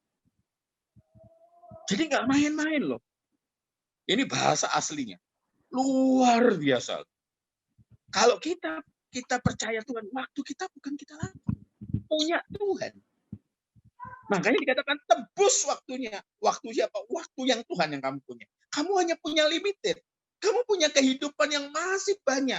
Mungkin beberapa orang tinggal seember. Berapa orang masih sedanau, berapa orang masih muda sekali, masih selautan. Tapi ada waktu di mana engkau hanya tinggal sedikit dan waktumu selesai. Ketika ada di sana, kamu tinggal ratap tangis. Ada banyak kesempatan. Sekarang ada banyak kesempatan untuk naik. Mungkin ada orang-orang susah yang datang pada kita. Makanya saya itu kadang-kadang suka nangis sendiri di jalan lihat orang-orang susah sepanjang COVID. Ada bapak-bapak tua yang udah 70 tahun masih narik Gojek. Aduh, hati saya hilang gitu loh. Itu kesempatan loh, seharus hati kita kalau masih tergerak. Dan kita ketemukan dengan hal-hal yang ekstrim dalam kehidupan kita. Bolehkah saya seperti ini? Yuk, saya ajak yuk. Sebelum terjadi hal yang ekstrim, perkarakan diri. Perkarakan diri. Buat Tuhan suka. Buat Tuhan suka. Sebagai hal yang penutup, saya dapat satu gambar. Dikatakan hari pertama di surga. Saudara tahu hari pertama apa? Ini hanya gambaran ilustrasi. Orang meluk Yesus dan tidak dilepas. Kenapa? Kangen, saudara. Yang pertama. Yang kedua, tunai sudah. Saudara nggak akan ingat lagi. Nggak ada air mata, nggak akan ingat lagi. Makanya sekarang yuk berjuang yuk. Berjuang. Berjuang. Ada rumah di sana. Ya. Sekarang berani ngomong asal ada penyertaan Tuhan. Itu cukup bagiku. Kerja yang benar nggak mungkin kita akan jadi miskin. Jaga kesehatan, nggak mungkin kita sakit. Ayo kita berdoa. Masih ada nggak topon? Masih ada pijakan nggak? Seperti saya katakan tadi, jangan beri kesempatan untuk iblis. Jangan beri pijakan. Jangan kasih makan monster. Biarkan dia mati, nggak ada makanan. Masing-masing cek, saya juga cek. Setiap orang ketemu dengan Tuhan, sama seperti Rasul Paulus, aku manusia celaka. Siapa yang dapat membebaskan aku dari tubuh maut ini? Setiap orang, yuk. Setiap orang. Di telinga saya mungkin bisa nyanyi pelan-pelan. Ku tak pikir hari esok. Yuk. Hidup kita di tangan Tuhan. Yuk masing-masing berdoa. Saya minta 2 menit aja. Saya bisa nyanyi lagunya, saya aja nyanyi. Karena kalau saya timpali suaranya double. Saudara bertemu dengan Tuhan secara pribadi. Aku takkan hari esok, aku tegar, bukan surga ku harapkan, karena surga kan lihat. Oh tiada ku gelisah akan masa ku berjalan serta Yesus, maka hatiku tenang. Banyak hal tak ku pahami dalam masa menjelang. Terus, tapi terang bagiku ini tangan Tuhan yang pegang. terima kasih Tuhan. Terima kasih Tuhan. Yuk kita balik yuk. Sungguh-sungguh balik yuk. Jangan lupa balik ya. Saya bertumbuh, saya berjuang. Yang mau berjuang sama-sama saya, yuk kita lari bareng yuk. Kita berjuang bareng. Setiap air mata kita itu berharga. Suatu hari ketika kita dipanggil Tuhan, kita tidak perlu lagi minta. Ada seseorang celupkan air karena penuh. ku miliki. Hamba berdoa untuk setiap orang yang ada pada malam hari ini. Kami nggak mengalami ratap tangis dan kertak gigi di sana. Mulai dari sekarang ini kami gentar, Tuhan. Selamatkan kami. Adik-adikku dan saudaraku, ada penyertaan Tuhan, ada Roh Kudus yang bimbing kita. Baca firman Tuhan, hiduplah bergaul dalam Tuhan. Dan hiduplah dalam komunitas yang benar. Terima kasih Tuhan. Kami berdoa di dalam nama Tuhan Yesus. Dan kami bersyukur masih diberi kesempatan. Kami akan pergunakan waktu-waktu ini dengan sebaik-baiknya. Dalam nama Tuhan Yesus. Yang mau tanya, monggo. Dari Pak Iskandar Heri. Kak Son, kalau ada orang nyalip kita dengan cara ugal-ugalan, terus kita kejar, kita hentikan, kalau perlu kita dalam tanda kutip hajar supaya dia sadar kesalahannya, apa kita salah? Itu saya dulu. Itu saya dulu, saudara. Tak uber, tak pepet. Aduh, gitu loh. Itu saya dulu. Tapi gini loh, seiring dengan waktu, seiring pertumbuhan kerohanian, usia rohani, saya tahu bahwa itu enggak.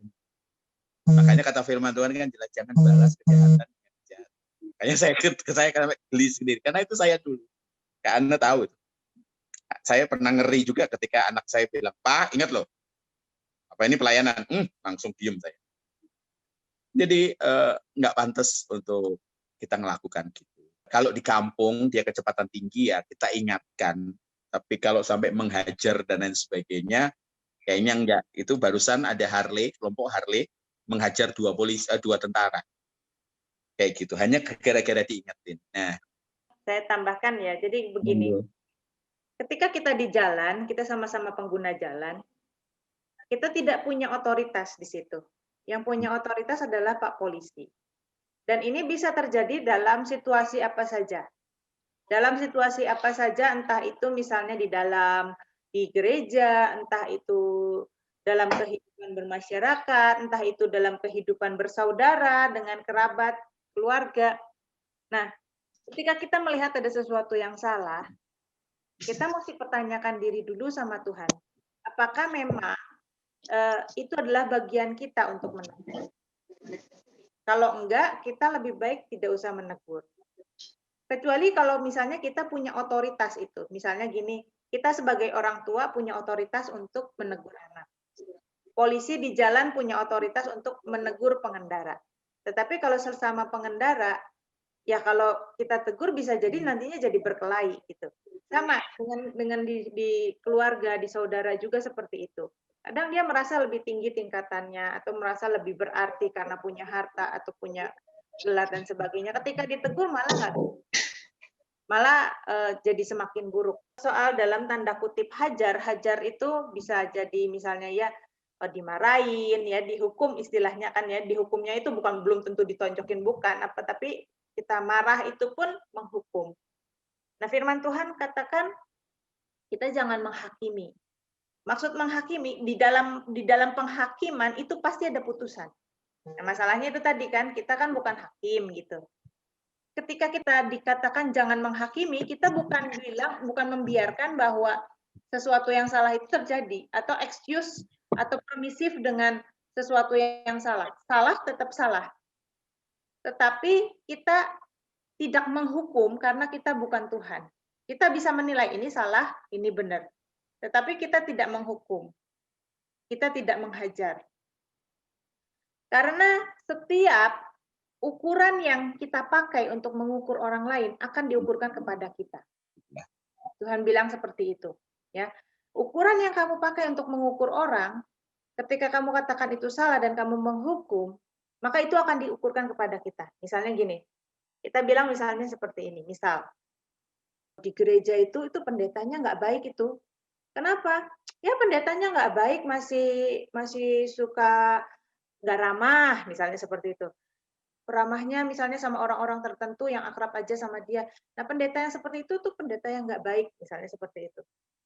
Nah, ukuran yang kita pakai untuk mengukur orang itu akan diukurkan kepada kita. Yeah. Jadi Tuhan bilang, loh kamu ramah nggak sih? Ngeri ya. Ketika kita menghakimi orang lain, ketika kita menilai dan menjatuhkan hukuman, itu pendeta nggak baik, misalnya seperti itu. Itu diukurkan kepada kita. Oke, selanjutnya ada pertanyaan di tempat Laura, saya persilakan. Selamat Iya. malam, Kak. Saya mau bertanya maksud dari ayat Kisah Para Rasul 16 ayat 31. Begini bunyinya, jawab mereka, percayalah kepada Tuhan Yesus Kristus dan engkau akan selamat, engkau dan seisi rumahmu. Maksud dari ayat ini, apa satu orang bertobat seisi rumah akan masuk surga semua, Kak? Atau bagaimana? Terima kasih. Nah, kita lihat dulu gini. Ini ceritanya Paulus dan Silas masuk ke penjara, dan penjaranya itu di tempat yang paling ketat gitu ya penjagaannya. Tetapi mereka bersukacita, mereka merasa ya diri mereka layak untuk menderita untuk Tuhan. Nah, karena mereka bersukacita, mereka nyanyi dan memuji. Ketika mereka nyanyi, ini ayat 26, terjadi gempa bumi yang hebat, sehingga sendi-sendi penjara itu goyah, dan seketika itu juga terbukalah semua pintu dan terlepaslah belenggu mereka semua. Jadi bukan cuma Paulus dan Silas aja yang belenggunya terlepas, tetapi semua tawanan itu, kan di situ juga ada tawanannya, titipannya dari pemerintah, pejabat gitu ya, yang tahanan politik yang tidak disukai, lawan politik, ada juga yang maling, pembunuh, dan macam-macam, perampok ya, penjahat-penjahat. Nah, jadi semuanya itu lepas, bukan cuma Paulus dan Silas. Nah, waktu gempa pasti si kepala penjara ya bangun, kaget lah. Kenapa? Karena semuanya kan berantakan. Pintu-pintu, jendela-jendela terbuka, ya penjara juga pasti terbuka juga. Waduh, cilaka deh gitu kan. Dia merasa, waduh ini bahaya, ini cilaka. Istilahnya itu kayak mati deh gue gitu kan. Nah, ketika dia melihat semuanya itu, panik dia. Panik. Kenapa? Dia harus mempertanggungjawabkan gimana dia. Misalnya itu musuhnya pejabat ya, pejabat tinggi. Dia disuruh suruh jaga tawanan, jaga musuh politiknya misalnya. Kalau enggak, kamu, kan biasanya zaman dulu kan gitu kan. Kalau kamu nggak bisa jaga tawanan ini, maka nyawanya jadi ganti nyawamu. Nah, kan biasanya seperti itu zaman dulu. Apalagi ini semuanya. Maka ketika dia panik, udah deh, percuma. Kalau dia hidup juga, nanti juga dia ditangkap sama pemimpin, dan pasti dia harus mempertanggungjawabkan ini tawanan lari semua. Nah, jadi dia mau bunuh diri. Kenapa? Karena percuma, nanti juga pasti dia dihukum mati. Gitu. Dia menghunus pedangnya hendak bunuh diri, karena ia menyangka bahwa orang-orang hukuman itu telah melarikan diri. Ini konteksnya, ya.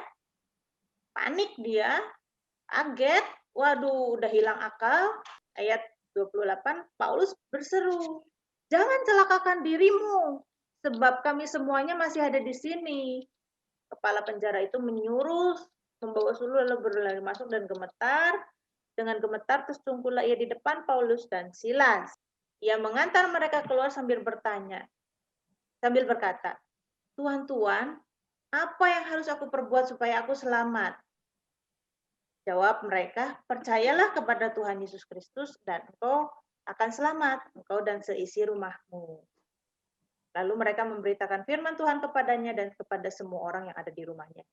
Jadi ini kasusnya adalah kasus si kepala penjara itu. Jadi bukan ini dikenakan kepada semua orang Kristen. Ketika dia melihat Paulus dan Silas, dan entah dengan kewibawaan apa sehingga Paulus dan Silas bisa menahan orang-orang itu nggak kabur semua. Inilah yang terjadi. Dia selamat. Si kepala penjara itu dan seisi rumahnya itu selamat, nggak kena malapetaka. Jadi ini nggak bisa dikenakan, ini kasus tertentu, nggak bisa dikenakan kepada semua kita. Karena banyak di orang-orang Kristen juga misalnya, dianya itu orang baik-baik, orang Kristen yang saleh, tetapi orang tuanya atau pasangannya itu orang yang tidak takut akan Tuhan, bisa jadi seperti itu. Ya, jadi nggak pasti kalau orang itu diselamatkan, terima Tuhan Yesus sebagai Tuhan dan Juru Selamat, lahir baru, lalu seisi rumahnya pasti selamat. Tetapi kalau orang itu mengasihi Tuhan, betul-betul mengasihi Tuhan, maka Tuhan juga akan perhatikan keluarganya. Ataupun misalnya gini, orang itu mengasihi Tuhan, dia sebagai orang yang misalnya nih ya, suami istri nih ya, misalnya saya ambil contoh yang gampang. Misal si istri teraniaya, suaminya suka mukulin. Antara suaminya kalau mau dengar Tuhan, dia dirubah oleh Tuhan, atau kalau dia nggak mau bertobat, dimatiin sama Tuhan. Jadi Tuhan menyelamatkan kehidupan si istri. Nah itu yang bisa terjadi seperti itu. Oke, ada lagi Laura pertanyaannya? Mau tanya dalam ayat ini, Matius 7, ayat 23b, aku tidak pernah mengenal kamu, enyahlah daripadaku, kamu sekalian pembuat kejahatan. Dalam ayat ini aku tidak mengenal sama dengan aku tidak menikmatimu. Pertanyaan saya, Tuhan menikmati kita itu seperti apa? Apakah kita bisa dinikmati oleh orang lain seperti maksud dari hidup yang berbuah? Mohon dijelasin ya Kak, terima kasih. Ini dilihat dulu ya. Pada waktu itulah aku akan berterus terang kepada mereka dan berkata, kata terus terang, itu highlight. Sebenarnya Tuhan kasih waktu, makanya tadi kan saya kasih highlight, suruh tebus waktunya ya, memanfaatkan waktu dengan baik. Dan berkata, aku tidak pernah mengenal kamu, aku tidak menikmati hidupmu. Yang Tuhan tuntut dari kita apa? Kesetiaan, ketaatan, kekudusan, pertumbuhan rohani. Itu buahnya. Ya, buahnya orang Kristen itu bukan buahnya gini. Saya jadi kaya raya, ikut Tuhan Yesus jadi kaya raya, ikut Tuhan Yesus jadi bebas utang. Bukan itu. Ya, bukan itu. Ya, kalau mau kaya raya kerja keras. Kalau mau sehat, ya. Kalau mau bebas utang, ya udah jelas kan. Tapi kita mesti jelas gitu loh, mesti jelas. Hidup yang dinikmati Tuhan tuh menikmati apa sih dari kita? Karakter kita yang dirubah gitu loh. Kita bisa menikmati apa sih dari anak kita? Bukan dia ngembaliin apa yang kita invest di dia gitu loh, dalam tanda petik invest. Ya, tetapi kita melihat, kita nih senang kalau anak kita tumbuh. Anak kita itu mencapai pertumbuhan jasmani sesuai kita nih ayah ya, ketika lihat anaknya bisa ngomong, nyebut mama dulu atau papa sama aja. Tapi itu happy sekali kalimat pertama. Tapak kaki pertama ketika dia berdiri itu happy sekali. Itu hidup yang dinikmati. Makanya kalau hidup kita berbuah tentunya berbeda. Gitu. Hidup yang dinikmati sebenarnya ini kata-kata sexual term sebenarnya. Ya, dinikmati seperti sepasang suami istri.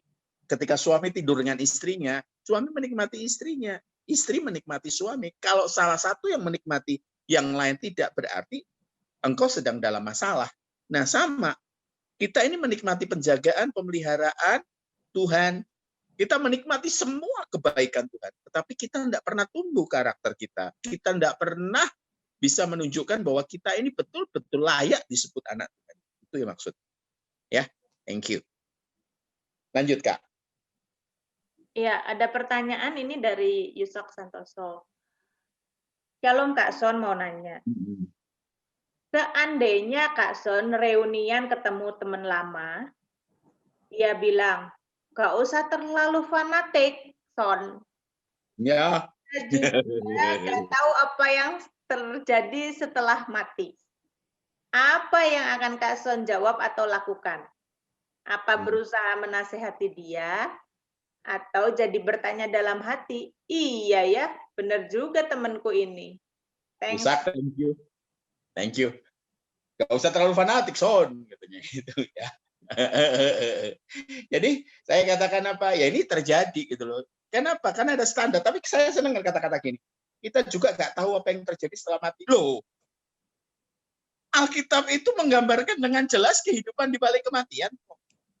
Justru ada petunjuk. Makanya kalau dikatakan, waduh, kehidupan setelah kematian itu buta. Enggak. Bagi kita yang percaya Tuhan Yesus, Alkitab itu menggambarkan dengan jelas kehidupan setelah kematian. Bahkan yang nanti saya akan bagi lagi deh, dikatakan apa? Orang mati itu sekarang ada di mana? Belum masuk ke surga, belum masuk ke neraka. Tempatnya apa? Alkitab penuliskan Hades. Kalau gitu dikumpulin jadi satu, enggak. Itu di perjanjian lama. Ya, alam maut semua nyampur. Tapi setelah Yesus mati di atas kayu salib, ya, Tuhan ngomong sama penjahat yang di sebelah, hari ini kau bersama-sama dengan aku di Firdaus. Berarti ada tempat nyaman dan tempat tidak nyaman. Nah, ambillah istilah tempat yang nyaman seperti surga, tapi bukan surga ya. Itu Hades yang nyaman. Yang seperti neraka, tapi bukan neraka. Itu Hades tidak nyaman. Jadi, untuk memperjuangkan untuk ke sana, tentu berharga. Kalau dikatakan jangan terlalu fanatik, kita kan nggak pernah tahu kehidupan setelah kematian. Saya tahu. Karena saya tahu, ingat ya, ingat tadi perkataan Lazarus, perkataan orang kaya dengan Lazarus, suruh orang yang dari kematian ke sana, untuk kasih tahu. Gitu. Orang yang lewat kematian, bangkit dari kematian, namanya Yesus sudah memberitahu kepada kita dan ada di sini. Jadi kalau dikatakan jangan terlalu fanatik, ya kita tinggal ngomong, maaf ya, saya bukan ekstrim, tapi saya sangat ekstrim. Karena buat saya, keselamatan itu nggak main-main.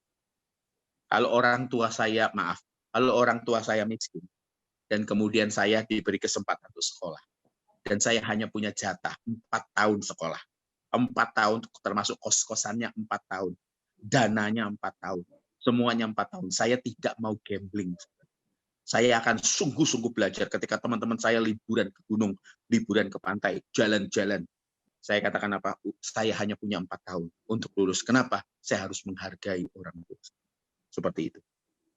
Saya barusan dari Jogja ke kampusnya anak saya, sehingga saya bisa merasakan orang tua yang bertempur dengan waktu, bertempur dengan biaya untuk itu. Sama seperti karena saya tahu kehidupan setelah kematian. Dari mana? Dari Alkitab yang gamblang. Makanya saya katakan saya tidak mau.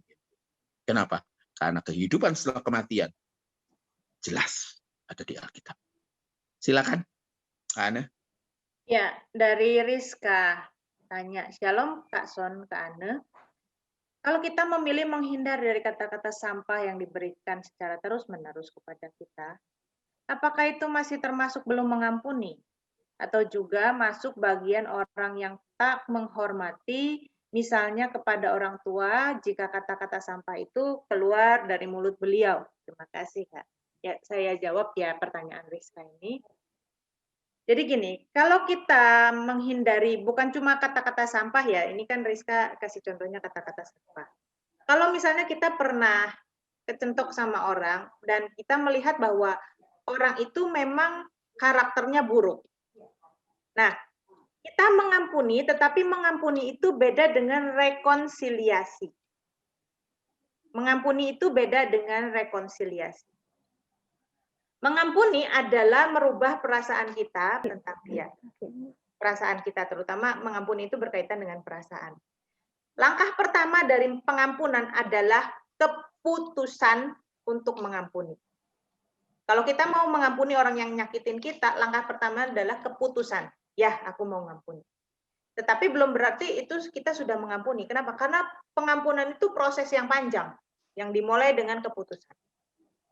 Perasaan sakit hati itu bisa muncul lagi, tapi kalau kita punya keputusan, bisa tambah lama, tambah rendah, kecil, dan lama-lama perasaan kita berubah ketika melihat orang itu tadi, kita sudah tidak merasa sakit hati lagi. Nah, itu kita berarti sudah mengampuni. Tetapi bukan berarti kalau kita mengampuni, kita pasti rekonsiliasi. Idealnya memang rekonsiliasi. Tetapi untuk rekonsiliasi, kita melihat apakah orang itu memang sudah berubah karakternya. Kita nggak bisa misalnya gini, kita punya karyawan misalnya, itu tukang nyolong, terus ketahuan orang itu memang terbukti tukang nyolong, terus kita ya udah ngampuni, kita tetap pakai dia, nggak bisa, karena kalau misalnya dia nggak berubah, kita nggak bisa pakai dia. Jadi mengampuni itu bukan rekonsiliasi. Kalau kita menghindar dari kata-kata yang menyakiti kita dari orang yang berdampak buruk sama kita, bukan berarti kita nggak mengampuni. Itu beda. Itu dua hal yang berbeda. Pengampunan dan rekonsiliasi itu dua hal yang berbeda. Tetapi masalahnya kalau ini adalah orang tua kita, itu yang berbeda. Itu yang kita nggak boleh samakan. Kenapa? Kita punya hutang budi sama orang tua kita. Dulu waktu kita kecil, orang tua kita yang gantiin popok kita, yang kasih susu, kasih mandi, dan sebagainya. Ya, orang tua nggak malah ketika kasurnya kita ompolin, orang tua nggak marah ketika kita sakit, demam, rewel, orang tua kita nggak marah. Nah, sekarang kalau orang tua kita udah tua dan masih punya istilahnya sakit yang kekanak-kanakan, bisa juga kalau orang tua yang suka menyakiti itu karena penyakit ya, karena pernah stroke atau kadar gulanya yang tinggi, itu bisa perilakunya berubah agak emosional gitu. Nah, kita mesti sabar dengan orang tua. Ingatlah, dulu orang tua nggak marah kita sembarangan, di bangkuannya dia, kita capek jalan jauh dia gendong, padahal dia juga capek gitu. Kita punya utang. Gimana pun orang tua, ya kita tetap harus rawat mereka. Tetap perhatikan mereka. Apalagi kalau mereka cuma sendirian. Nggak boleh memperlakukan orang tua. Udah, aku nggak mau gaul sama orang yang kata-katanya tajam. Padahal itu orang tua kita, nggak bisa begitu. Kalau sama orang lain nggak apa-apa. Kak, mau tanya, apakah orang yang sudah dibaptis itu tidak boleh berbuat dosa lagi? Saya orang baru di Kristen. Harus apa yang saya lakukan untuk menambah kekuatan iman saya? Dan bagaimana caranya untuk mengenalkan Tuhan Yesus? Ini, yang namanya baptisan itu adalah komitmen. Baptisan itu jangan dipandang hanya upacara. Ya, upacara jadi Kristen gitu ya. Bukan. Karena Kristen itu bukan sekedar agama. Kalau agama itu ada Tuhannya, syaratnya ada Tuhannya, ada kitabnya, ada nabinya. Terus ada syariatnya, harus apa yang dilakukan. Tetapi Kristen itu adalah jalan hidup. Jalan hidup yang bagaimana? Yang mengikuti kehidupan Yesus. Jadi tidak ada syariat. Kenapa?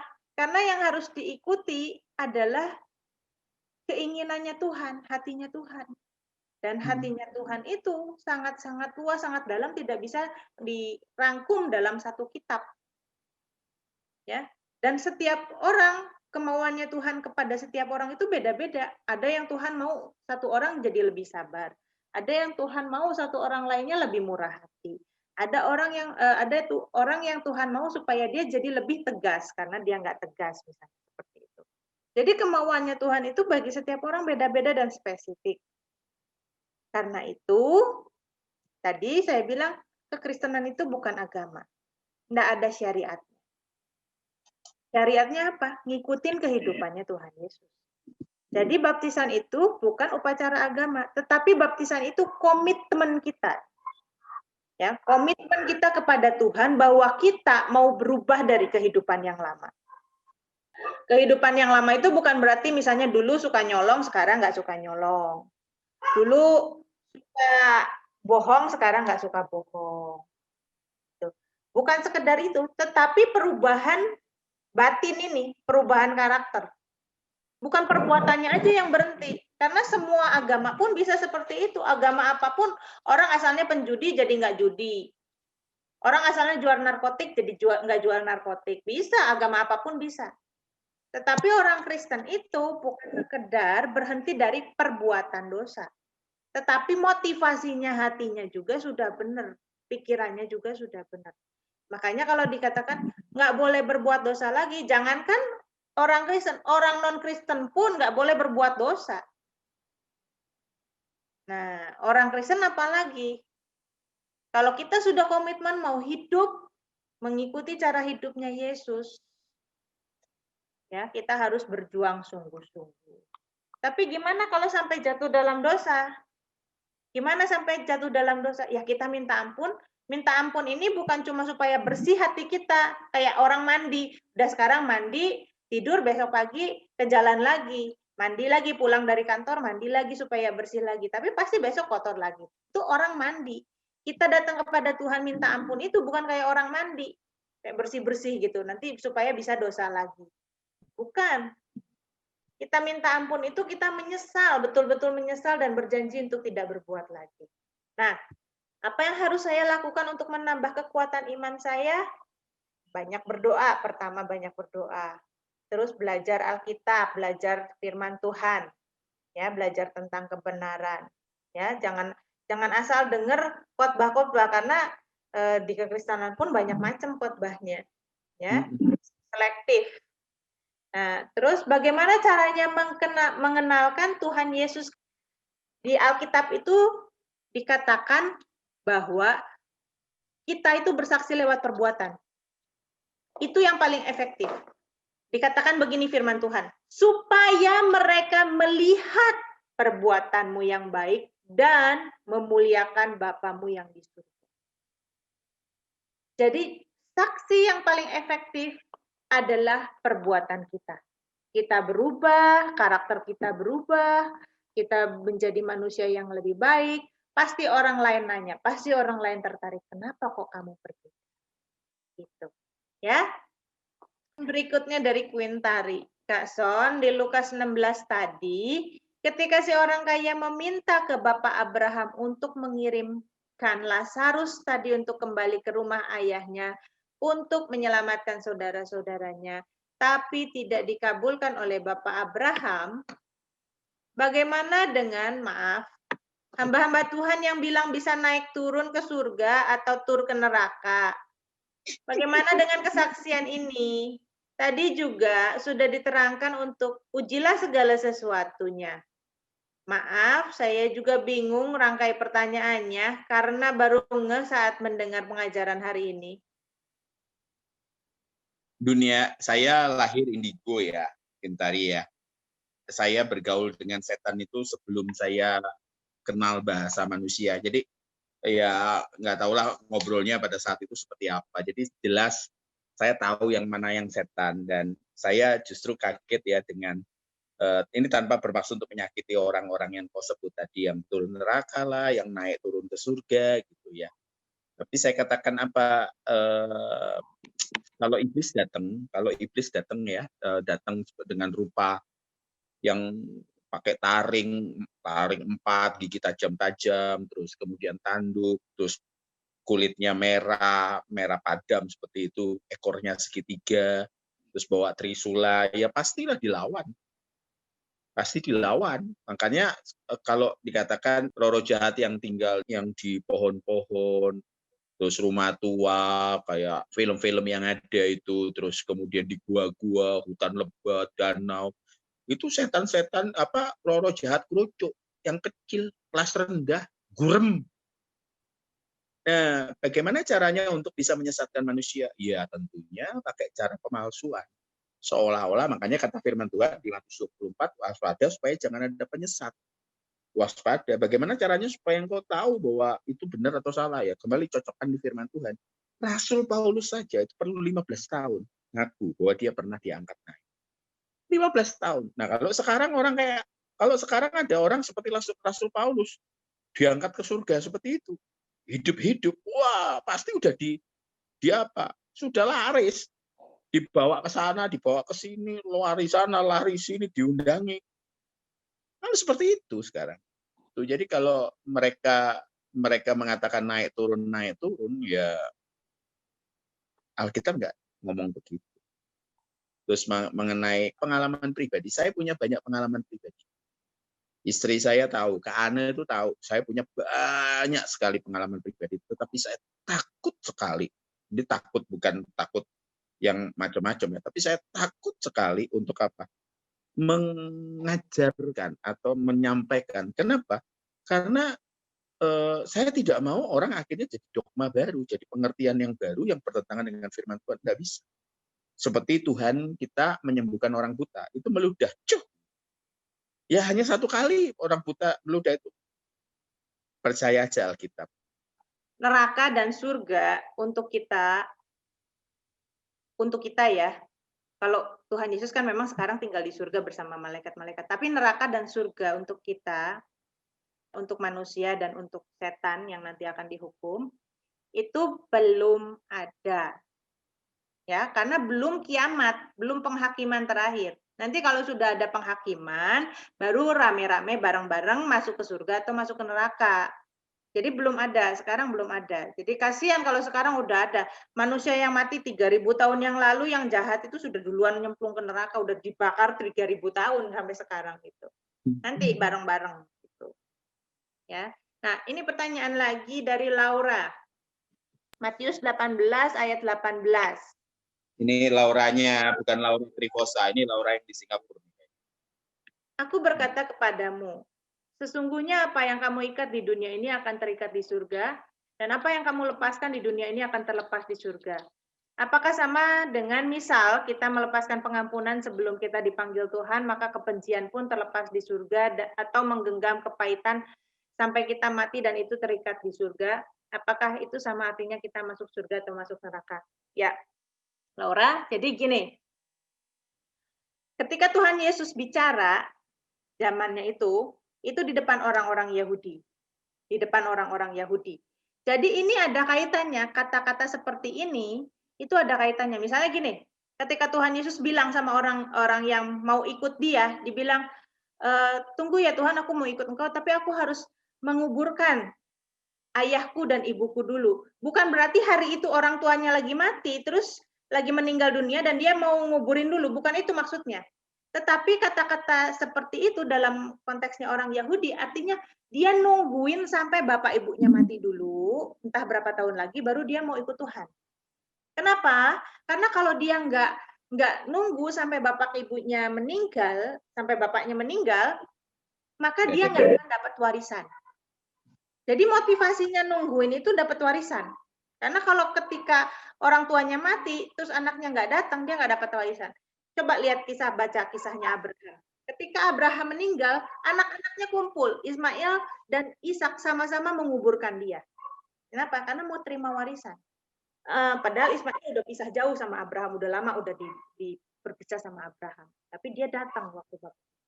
Jadi ada konteks-konteks yang dipahami, kata-kata yang dipahami oleh orang pada zaman itu. Nah, kata-kata ini, sesungguhnya apa yang kamu ikat di dunia ini akan terikat di surga, itu kaitannya dengan para ahli Taurat pada zaman itu. Para rabi-rabi pada zaman itu. Seorang rabi pada zaman itu bisa membentuk suatu aturan yang baru. Itu namanya Seakla Torah. Jadi ada Taurat, ya, dan ada aturan-aturan yang banyak yang ribet sekeliling Taurat ini supaya dibangun pagar. Sebelum melanggar ini ada pagar-pagarnya lagi. Gitu. Itu namanya Seakla Torah. Pagar hukum aturan yang mengelilingi Taurat. Yang dibuat oleh rabi-rabi pada zaman itu. Jadi seorang rabi itu bisa ngajarin sesuatu, tapi tentu tidak bertentangan dengan hukum yang utama ini, yang prinsip ini. Misalnya gini, di dalam hukum yang prinsip ini, yang Taurat ini, ada aturan misalnya memberi persepuluhan. Persepuluhan yang diminta itu adalah hasil dari panen, hasil dari buah-buahan, atau hasil dari ternak. Setiap ternak yang lewat nomor 10 itu diambil gitu. Misalnya seperti itu. Tetapi dalam Seakla Torah, bumbu pun dikasih persepuluhannya. Nah, itu namanya pagar sekeliling Taurat. Itu ketika seorang rabi bikin aturan seperti itu, ya, kalau misalnya di Taurat Musa itu di kitab itu ditulis bahwa hasil pertanian kamu harus persembahkan 10/10. Nah, ini di Seakla Torah, rabi ini bikin aturan, bumbu dapurmu kasih persepuluhan juga. Makanya dikatakan biji jinten, biji apa, itu kamu hitung persepuluhan. Nah, itu namanya mengikat, membuat aturan baru. Sehingga umat Yahudi terikat pada aturan itu. Itu namanya mengikat. Nah, seorang rabi punya otoritas untuk mengikat dan melepaskan. Untuk membuat aturan dan membebaskan orang dari aturan. Itu maksudnya. Sekarang Tuhan bilang kepada murid-muridnya, apa yang kamu ikat di dunia ini, terikat di surga. Apa yang kamu lepaskan di dunia ini, terlepas di surga. Artinya, murid-murid Tuhan Yesus punya otoritas untuk mengubah hukum itu. Makanya misalnya dulu orang Yahudi, ibadahnya itu di hari Sabat, orang-orang Kristen itu, di hari Sabat itu hari Sabtu, orang-orang Kristen bisa di hari Minggu, hari yang pertama. Dulu hari yang ke-7, sekarang hari yang pertama. Misalnya seperti itu. Misalnya.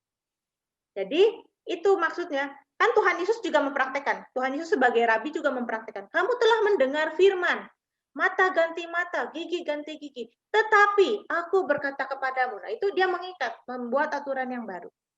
Tentunya tidak melanggar aturan yang lama ya, tetapi lebih dalam lagi maknanya. Nah, itu konteks terkait ayat ini Tuhan katakan, ya, kata-kata ini Tuhan katakan. Lalu bagaimana sekarang mau dikenakan dalam kehidupan kita sekarang, karena kita kan sekarang nggak bikin aturan. Bisa seperti itu yang Laura pahami, misalnya bisa ketika kita melepaskan pengampunan sebelum kita meninggal dunia, ya, maka kebencian itu terlepas dari hati kita juga, bisa itu dikenakan seperti itu, sederhana itu. Tetapi tadi saya mau jelaskan konteksnya itu apa, gitu, ya. Oke, lanjut ya. Mengenai kairos yang disebutkan tadi, apakah boleh diartikan kita tahu dan tepat setiap kairos yang ada dan ingin tahu, bisakah kita menciptakan kairos Tuhan? Mengenai waktu yang disebutkan tadi, boleh diartikan kita tahu dan tepat setiap kairos yang ada. Setiap waktu yang ada kita nggak boleh buang-buang waktu. Kenapa? Karena kalau waktu yang sudah ada itu kita buang, kesempatan yang sudah ada kita buang, kita nggak akan ketemu kairos yang sama lagi.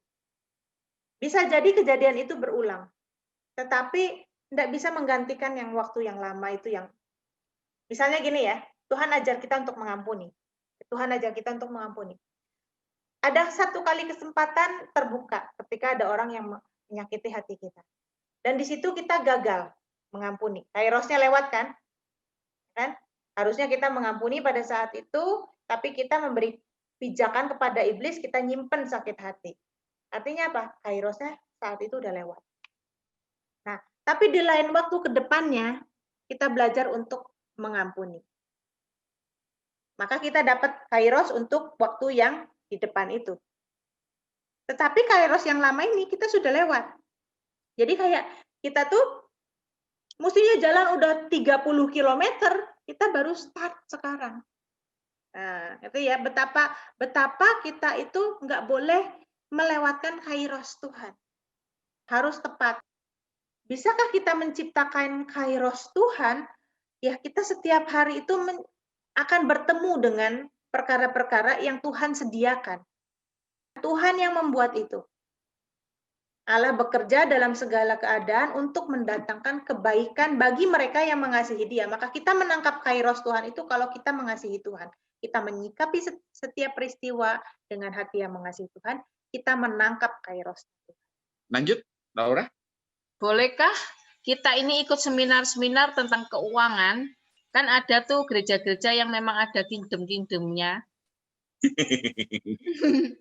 Seminar tentang keuangan, ya kalau bagian kerjaan kita di situ, kita harus dong selalu mengupgrade diri kita. Saya juga suka ikut seminar-seminar tentang konseling, tentang psikologi, saya suka ikut. Kita harus mengupgrade diri kita.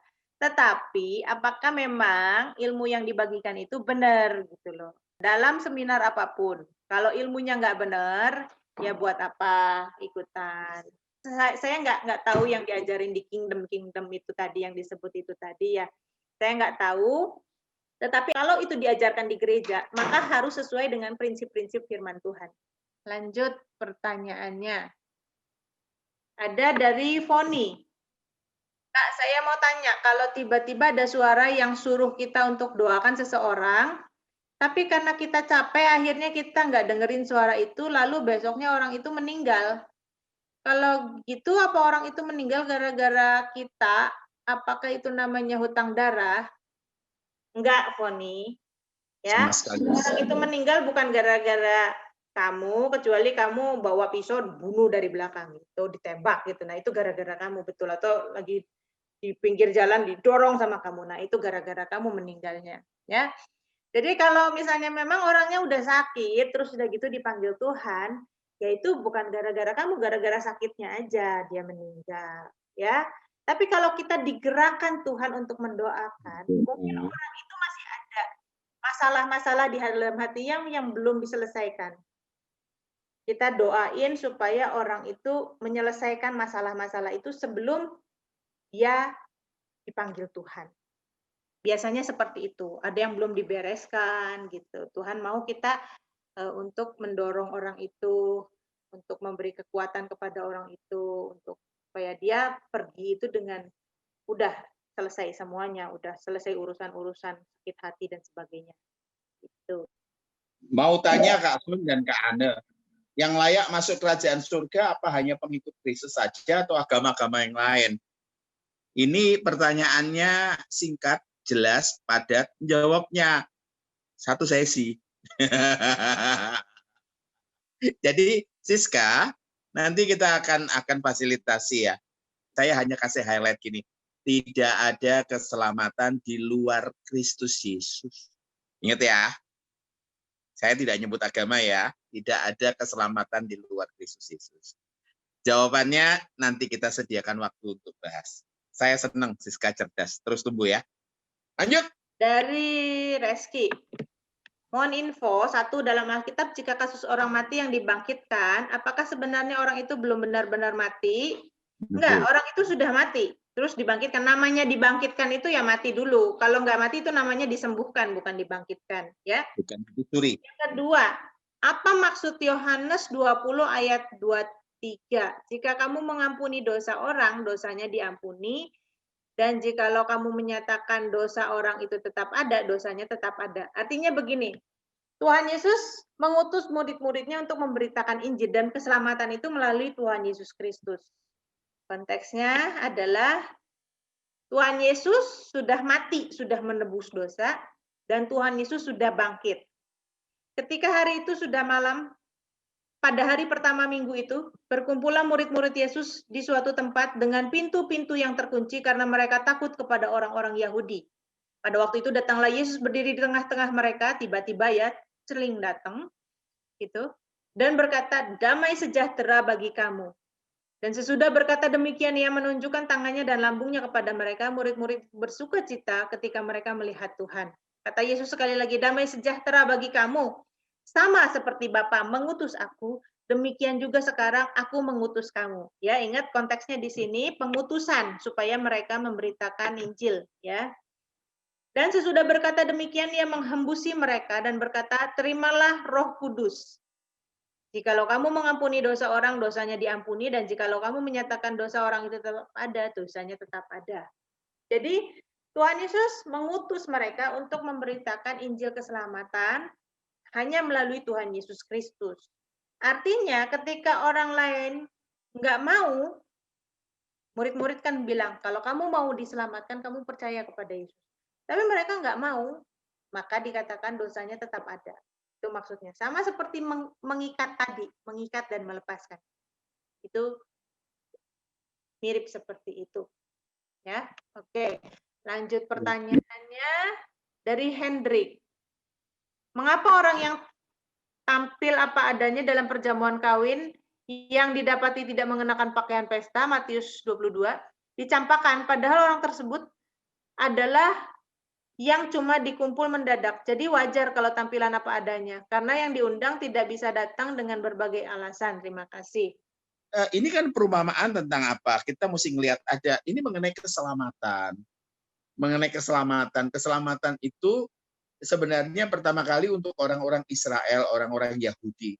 Tapi karena keselamatan itu ditolak, maka kita jadi siapa saja. Ya, jadi Injil itu untuk bangsa-bangsa.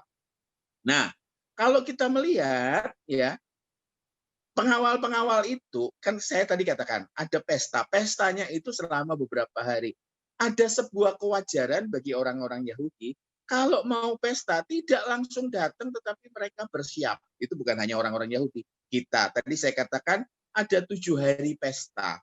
Tentunya, kalau tidak pakai pakaian pesta, berarti yang lain, tidak mungkin orang-orang di jalan-jalan itu juga pakai pakaian pesta. Enggak. Tapi mereka ada kesempatan untuk apa? Untuk menanggapi undangan tersebut, pulang, dan memakai pakaian yang terbaik. Nah, seperti itu. Jadi, bukan berarti, oh, kan apa adanya datang langsung. Oh tidak, ini perumpamaan mengenai orang-orang yang berdahli dan kemudian orang-orang yang mempersiapkan diri. Kalau yang lain pakaian pesta, kenapa tidak? Berarti ada yang salah dengan orang ini. Silakan Kak Ana. Ya, ini dari ayat 1. Hal kerajaan surga, seumpama seorang raja yang mengadakan perjamuan kawin bagi anaknya. Jadi yang ngadain pesta ini adalah raja. Kalau raja ngundang, pasti bukan orang sembarangan. Raja ngundang, teman-temannya itu pasti orang-orang bangsawan atau orang-orang kaya di kerajaan itu. Tetapi yang diundang itu nggak mau datang. Nah, sama ini adalah yang tadi Kak Sony jelaskan, ini adalah orang-orang Israel. Kita ini cuma cabang liar yang dicangkokkan. Kan di dalam surat Roma kan dikatakan seperti itu. Kita ini cabang liar. Kalau Israel aja ditebang, jangan kira kamu itu nggak ditebang, siap-siap aja gitu ditebang. Karena kalau Tuhan tidak menyayangkan cabang utama itu, apalagi kita ini cuma cabang liar yang dicangkokkan. Nah, ini sama seperti ini, paralel dengan ini. Orang-orang yang diundang oleh raja pasti adalah bangsawan-bangsawan. Tetapi mereka nggak mau datang. Nah, murkalah raja kepada teman-temannya ini. Kepada para bangsawan ini. Bangsawan pasti punya darah ya, punya hubungan darah dengan raja, masih keluarga raja walaupun keluarga jauh gitu. Sama seperti orang Israel. Nah, pergilah ke persimpangan-persimpangan jalan. Ini gambaran dari kita. Cabang liar yang dicangkokkan. Undang setiap orang yang kamu jumpai di sana. Maka pergilah mengumpulkan semua orang yang dijumpai di jalan. Orang jahat dan orang baik. Sehingga penuhlah ruangan perjamuan kawin itu dengan tamu. Nah, semua orang ini diundang dari jalan. Semua orang ini diundang dari jalan. Tetapi cuma satu yang tidak mengenakan pakaian pesta. Berarti yang lainnya itu mereka pakai pakaian pesta. Padahal mereka sama-sama ketemu di jalan. Artinya apa? Orang-orang yang lain selain orang yang satu ini berusaha dulu untuk tampil layak di hadapan raja. Ganti baju dulu. Ya, ganti baju dulu. Mereka punya usaha untuk tampil layak, menghargai undangan raja yang enggak biasanya gitu. Kan biasanya yang diundang bukan mereka. Yang biasanya yang diundang orang-orang yang terhormat.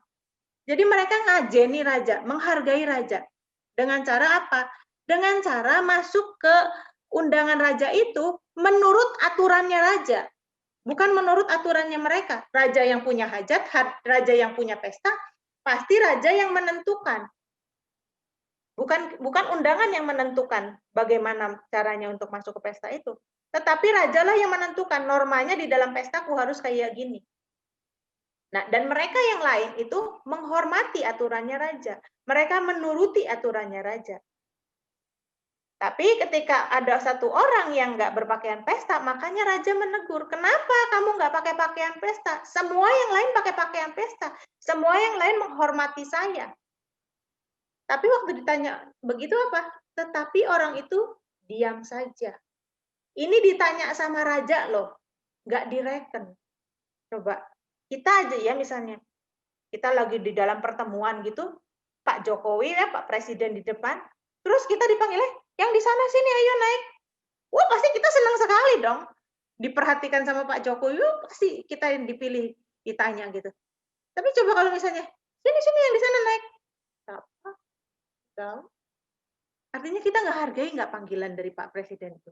Nggak hargain kan. Nah orang ini juga bukan hanya tidak mengenakan pakaian pesta, ditanya pun dicuekin rajanya.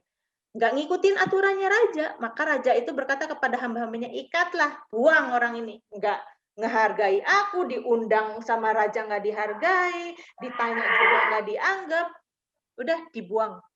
Nah, sebab banyak yang dipanggil, banyak yang diundang, tetapi sedikit yang dipilih. Banyak yang diundang, semua diundang. Tetapi yang dipilih untuk layak berada di pestanya raja, itu sedikit. Harus mengikuti ketentuannya raja, bukan ketentuan yang undang. Suka-suka, nggak bisa. Gitu. Oke. Sudah habis pertanyaannya sepertinya Kak Sony. Baik, kalau begitu kita akan ketemu Rabu depan. Pertanyaan-pertanyaannya banyak dan saya harus pesan. 1, pindahkan hati ke surga. 2, tumbuhlah sesuai dengan umur rohani. Kita akan tumbuh bareng.